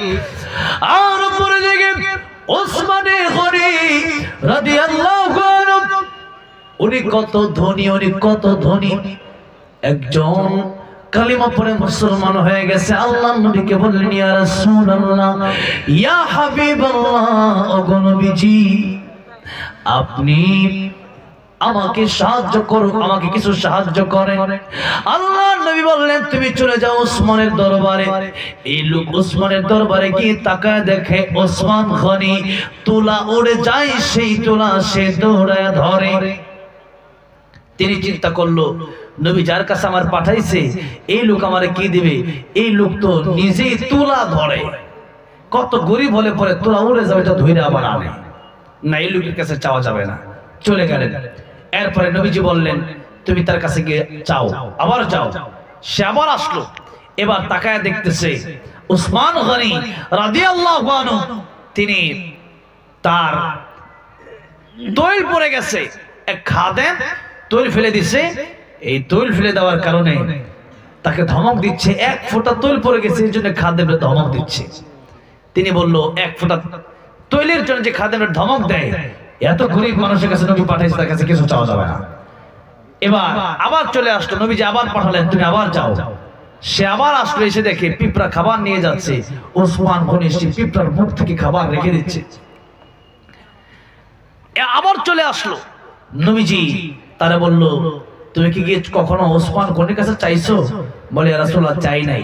নবীজি বললেন তুমি চাও না কেন? চাইলে তো সে দিবে, না চাইলে দিবে কেমনে? এবার তিনি গেলেন, এবার গিয়ে বললেন শুনেন ওসমান গনি, আপনার দরবারে নবী আমাকে পাঠাইছেন কিছু সাহায্য করার জন্য। ওসমান রাদিয়াল্লাহু আনহু তিনি ডাক দিয়ে বলতেছেন ওই যে একটা উটের পাল আছে, যতগুলো উট তোমার মনে চায় তুমি ততগুলো উট এখান থেকে নিয়ে যাও। কোন সুবহানাল্লাহ। লোকটা ডাক দিয়ে বলল আল্লাহর নবীর সাহাবী ওসমান গনি, উট আমি একটাও নেব না আপনার কথার জবাব না পাওয়া পর্যন্ত। আমি আসলাম, প্রথমে এসে দেখলাম আপনি তুলা উড়ে যায়, আপনি দৌড়ায় ধরেন। আমি ভাবলাম আপনি গরিব, কেন ধরলেন? উসমান রাদিয়াল্লাহু আনহু বলছেন, শোনো, এই তুলার কারণে অনেক মানুষের ভালো একটা বালিশ নাই, শীতের মধ্যে ভালো একটা কম্বল নাই, ভালো একটা তোষক নাই, ভালো একটা ল্যাপ নাই। আমি উসমান গনি তুলাগুলো ধরে ধরে নে এক একটা বালিশ যদি বানাতে পারি একটা গরিব মানুষের উপকার হবে, এই জন্য আমি তুলাগুলো ধরে ধরে ধরতেছিলাম। সুবহানাল্লাহ বলে। উসমান গনি আপনি 2 নম্বরে বলেন, আপনি যে তৈল পরে গেল, এক ফোঁটা তৈলের জন্য মানুষ ধমক দেয়।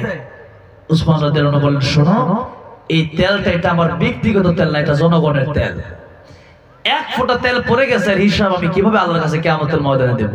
আর আমাদের মানুষ হাজার হাজার টাকা মেরে খায়, কোনো হিসাব থাকে না, চিন্তাও করে না। যেরকম ঠিক না বেঠিক?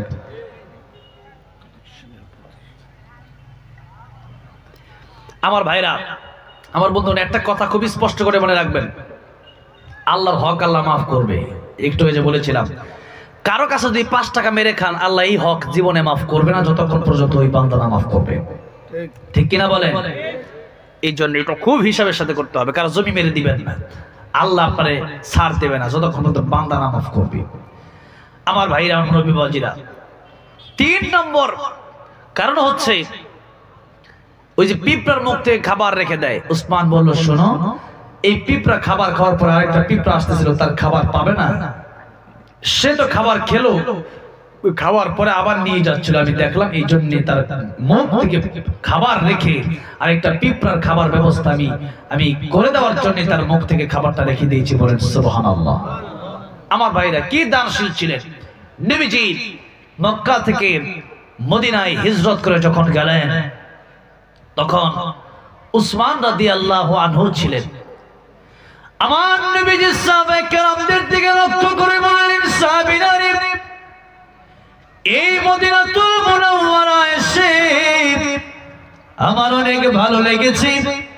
মক্কার মানুষেরা আমারে কষ্ট দিয়েছে, আর মদিনার ছোট্ট ছোট্ট বাচ্চারা পর্যন্ত আল্লাহর নবীকে সাদরে গ্রহণ করে নিয়ে বলছিল, طلع البدر علينا من ثنيات الوداع وجب الشكر علينا ما دعا لله داع।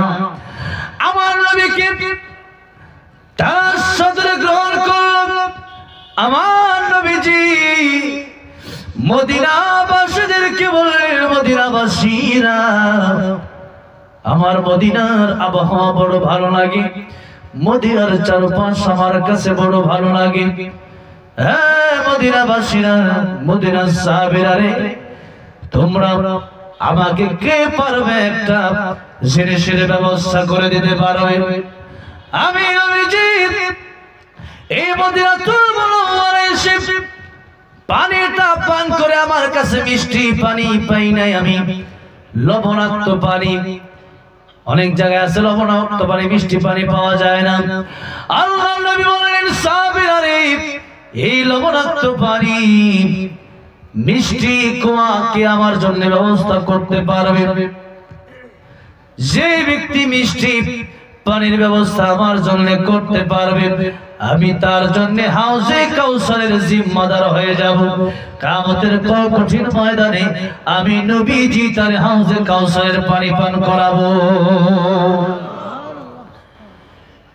একটা লোক মাথা উঠায় না, সবাই মাথা নিচের দিকে দিয়ে বসে আছে, কারণ ওই সময় মদিনাতুল মুনাওয়ারায়, মদিনা শহরে মিষ্টি পানির ব্যবস্থা নাই। ওসমান গনি রাদিয়াল্লাহু আনহু তিনি চিন্তা করতেছেন দিবেন, এরপরও দেয় না, কারণ মক্কা থেকে মদিনাতে পানি আনতে গেলে অনেক বছর সময়ের প্রয়োজন, তো সহজে আসবে না। আমার নবী যাবার ডাক দিয়ে বললেন, সাহাবীরা রে, তোমরা কে পারবে আমি নবীর জন্য মিঠা পানির ব্যবস্থা করতে? আমি নবীজি তার জন্য জান্নাতের জামিনদার হয়ে যাব। এবার হযরত ওসমান তিনি দাঁড়ায় গেলেন, বললেন, ইয়া রাসূলুল্লাহ, ইয়া হাবিবাল্লাহ, ওগো নবীজি, আপনি বলেছেন জান্নাতের জিম্মাদার হবেন। ইয়া রাসূলুল্লাহ, আমার যত কষ্টই হোক আমি আপনারে ঠান্ডা পানি এনে দেব। আমার নবীজি ডাক দিয়া কয়, ওসমান রে, তুমি কি মদিনার মানুষ? ওসমান বলে, ইয়া রাসূলুল্লাহ, ইয়া হাবিবাল্লাহ, আমি মদিনার লোক। আল্লাহর নবী ডাক দিয়া বললেন, ওসমান রে, তাহলে তুমি পানি কিভাবে আমার এনে দেবে? ওসমান ডাক দিয়া বলেন, ইয়া রাসূলুল্লাহ, ইয়া হাবিবাল্লাহ, পানি আপনারে কিভাবে এনে দেব এটা আমি জানি না, কিন্তু যেহেতু জান্নাতের জিম্মাদার আপনি হবেন, যত কষ্ট আমার জীবনে হোক না কেন, এই পানি আমি আল্লাহ রাব্বুল আমিনের কাছ থেকে চেয়ে আপনাকে এনে দেব। আল্লাহর নবী বললেন, ওসমান রে, তুমি যেহেতু বলেছো এই পানি আমার এনে দেবে, মদিনার অলিগলিতে এক একটা করে তুমি কুয়া খুঁজতে থাকবে, কুয়ার পানি নিয়ে একবারে তুমি টেস্ট করতে থাকবে। এক একটা কুয়ার পানি টেস্ট করতে করতে একটা সময় তুমি মিঠা পানির সন্ধান পেয়ে যাবে। উসমান রাদিয়াল্লাহু আনহু একজন লোকের রাহবার নিলেন, রাস্তায় যায়, মদিনার অলিগলিতে যায়, আর কূপের পানি পান করে কোন পানি মিঠা পানি পায় না। এক একটা করে মদিনার প্রায় সব গরম কুয়ার পানি সে পান করে ফেললো, কুয়ার পানি মিষ্টি পানি পায় না। হঠাৎ করে একজন লোক রাস্তা দিয়ে যায়, ডাক দিয়া বলল, তোমরা কারা, কি জন্য এসেছো? উসমান গনি ডাক দিয়া বললেন, পথে গেলে আল্লাহ নবী বিশ্বনবী বলেছেন যে মিঠা পানির ব্যবস্থা করতে পারবে, আল্লাহ রাব্বুল আলামিন তার জন্য জান্নাত ফয়সালা করবেন, আমার নবীজি সেই জান্নাতের জিম্মাদার হয়ে যাবে। আমি নবীজির জন্য মিঠা পানির জিম্মাদার হয়েছিলাম, কিন্তু মিঠা পানি আমি ব্যবস্থা করতে পারলাম না, আফসোস আমার জন্য, আফসোস। লোকটা ডাক দিয়া বলল, উসমান রে, আফসোস করার কোনো প্রয়োজন নাই, বর্তমানে যে জায়গা জান্নাতুল বাকি, ওই জায়গার নাম বলে দিল, ওই জায়গায় গিয়ে দেখবো একটা কুয়া আছে, ওই কুয়া থেকে আল্লাহর কি কারিশমা, একটা কুয়া মদিনাতে আছে, ওই কুয়াতে আল্লাহ রাব্বুল আমিন মিঠা পানির ব্যবস্থা করে রেখেছেন। তুমি যাও, সেখানে গিয়ে মিঠা পানির তালাশ করো, মিঠা পানির সন্ধান করো। ওসমান রাদিয়াল্লাহু আনহু তিনি সেই কুয়ার পানি পেলেন জান্নাতুল বাকিতে এসে। এখন জিজ্ঞেস করলেন, কুয়ার মালিককে খুঁজে পায় না। লম্বা ঘটনা। ওসমান গনি রাদিয়াল্লাহু আনহু খুঁজতে খুঁজতে অনেক দূরে একজন বুড়ি পেলেন, যেই মালিক তার স্ত্রীকে পেলেন, বললেন, এই কুয়াটা আমার বিক্রি করে দাও, আমি আল্লাহ রাসূলের জন্য এই কুয়াটা ওয়াকফ করে দেব। মহিলা বলল, শোনো, মদিনার অলিগলিতে কোন কুয়াতে মিঠা পানি নাই, আমার কুয়াতে যেহেতু মিঠা পানি, আমার কুয়াটা তোমার এমনি দেব না, মূল্য দিতে হবে অনেক বেশি। ওসমান বলেন, আমার জীবন দেয়া হলেও আমি কুয়াটা কিনতে চাই। ওই সময় মাত্র 12 দিরহাম একটা উট কিনা যায়। ওসমান বললেন, কত টাকা দরকার? মহিলা বলল, 1 লক্ষ দিরহাম দরকার। তারা ওসমান গনি বলল, ঠিক আছে, 1 লক্ষ দিরহাম তোমারে আমি দিলাম। 1 লক্ষ দিরহাম দিয়া যখন 12 দিরহাম দেওয়া উট কিনা যায়, তখন 1 লক্ষ দিরহাম মানে কত টাকা বোঝেন? 1 লক্ষ দিরহাম দিয়া এই কুয়া কিনে আল্লাহর নবীর জন্য ওয়াকফ করে দিয়েছে। ওসমান গনি রাদিয়াল্লাহু আনহু এমনি পান নাই, সাহাবীরা আসলো, নবীজি বললেন, তোমরা দান করো। কে কতটুকু দান করবা? আবু বকর তার ঘরের সব এনে নবীর কাছে দিয়ে গেলে, তাবুকের যুদ্ধ হবে। এক সাহাবী বলল, ইয়া রাসূলুল্লাহ, ইয়া হাবিবাল্লাহ, আমি আমার অর্ধেক দিলাম, আমি আমার 12 আনার 8 আনা দিয়ে দিলাম, কিন্তু আমার রাসূল বললেন, আজকে আবু বকরের দানের মর্যাদাটাই বেশি কোন। সুবহানাল্লাহ। দান দেখেন, উসমান গনির দানটা কেমন ছিল। তিনি আর এমনি তোর জান্নাতের সার্টিফিকেট পায় নাই, শুকর কিভাবে তিনি আদায় করেছেন। আবু বকর একদিকে দান করলেন, তিনি সব দিয়ে দিলেন। অপরদিকে ওমর বলতেছেন, হুজুর আমিও দিলাম আমার সম্পদের অর্ধেক বা কিছুটা। উসমান গনি রাদিয়াল্লাহু আনহু ডাক দেয়া বলতেছেন, ইয়া রাসূলুল্লাহ, ইয়া হাবিবাল্লাহ, আপনার কত লাগবে আপনি বলেন, যত লাগবে আমি উসমান ততই দিব বলেন। সুবহানাল্লাহ। এই ছিল উসমানের দাম, এই ছিল উসমানের শুকর। এবার আসলে আমি বলতেছিলাম শুকর আর সবর নিয়ে। উসমান ছিল ধনী, তিনিও জান্নাতের সার্টিফিকেট পেয়েছেন। আলী ছিলেন গরিব, তিনিও জান্নাতের সার্টিফিকেট পেয়েছেন। তিনি কেন পেলেন? তিনার ধৈর্য ছিল। আর উসমান গনি কেন পেলেন? তিনার শুকর ছিল। দুনিয়াতে মানুষ এই দুই প্রকার, কেউ হয় গরিব, কেউ হয় ধনী। যার টাকা পয়সা আছে সেই ব্যক্তি শুকর আদায় করবে, আর যার টাকা পয়সা নাই সেই ব্যক্তি আল্লাহর রাস্তায় দান করবে, সেই ব্যক্তি ধৈর্য ধারণ করবে। এখন আসেন, আমরা আজকে যার টাকা পয়সা আছে, আমরা যদি এই যেটা মসজিদটা আলহামদুলিল্লাহ করা হচ্ছে, মসজিদ আল্লাহর ঘর। মসজিদ কার ঘর বলেন? আল্লাহর ঘর। নবী বলেছেন, মান বানা লিল্লাহি মাসজিদান বানাল্লাহু লাহু বাইতান ফিল জান্নাহ। এই মসজিদ তোমরা যদি দান করো তাহলে আল্লাহ রাব্বুল আলামিন তোমাদেরকে জান্নাতে ঘর বানায় দিবে বলেন। সুবহানাল্লাহ। এরপরে আপনাদের সবার জন্য তাবারকের ব্যবস্থা আছে ইনশাআল্লাহ, খাবারের ব্যবস্থা আছে, আপনারা সেটা নিয়ে যাবেন ইনশাআল্লাহ। এখন আপনাদেরকে আমি জিজ্ঞাসা করতে চাই, উসমান গনির মতো টাকা পয়সা আছে, টাকা পয়সা থাকার পরেও আপনি আল্লাহর নাফরমানি করলেন না, বরং শুকরিয়া আদায় করলেন, আল্লাহর ঘরে দান করবেন 10,000 টাকা, 20,000 টাকা এই মসজিদে দেওয়ার মতো, আমি মুসাফিরের হাতে নামটা লেখানোর মতো কোন ব্যক্তি আছেন? 10,000 টাকা, 20,000 টাকা এই মসজিদের জন্য আমি দেব। মসজিদের কাজ চলছে, এই মসজিদে আপনি দেবেন, সদকায়ে জারিয়ার সওয়াব হবে। আপনার ইন্তেকাল হয়ে যাবে, কিন্তু আল্লাহ এই কবরে নামাজীদের সওয়াব পৌঁছাতে থাকবেন। কোন সুবহানাল্লাহ। মাদ্রাসায় দিলে পরে কোরআন তেলাওয়াতের সওয়াব আল্লাহ পৌঁছে দিয়ে থাকবেন। এই জন্য এই মসজিদে 10,000 টাকা, 20,000 টাকা কে দিবেন? একটু হাতটা ওঠান মেহেরবানি করে, প্রথমে কে দিবেন? ওই দিন কোন জায়গায় আপনার ছায়া হবে না, মাথার অর্ধ হাত উপরে থাকবে সূর্য, আর পায়ের নিচে থাকবে তামা, আপনি গরম সহ্য করতে পারবেন না। এই জন্য সেই দিন আরশে আজিমের নিচে ছায়া পাওয়ার আশায়, আল্লাহর রহমত পাওয়ার আশায়, নবীর হাতে হাউজে কাউসারের পানি পাওয়ার আশায় 10,000 টাকা কে দান করবেন? একটু দ্রুত হাত উঠান।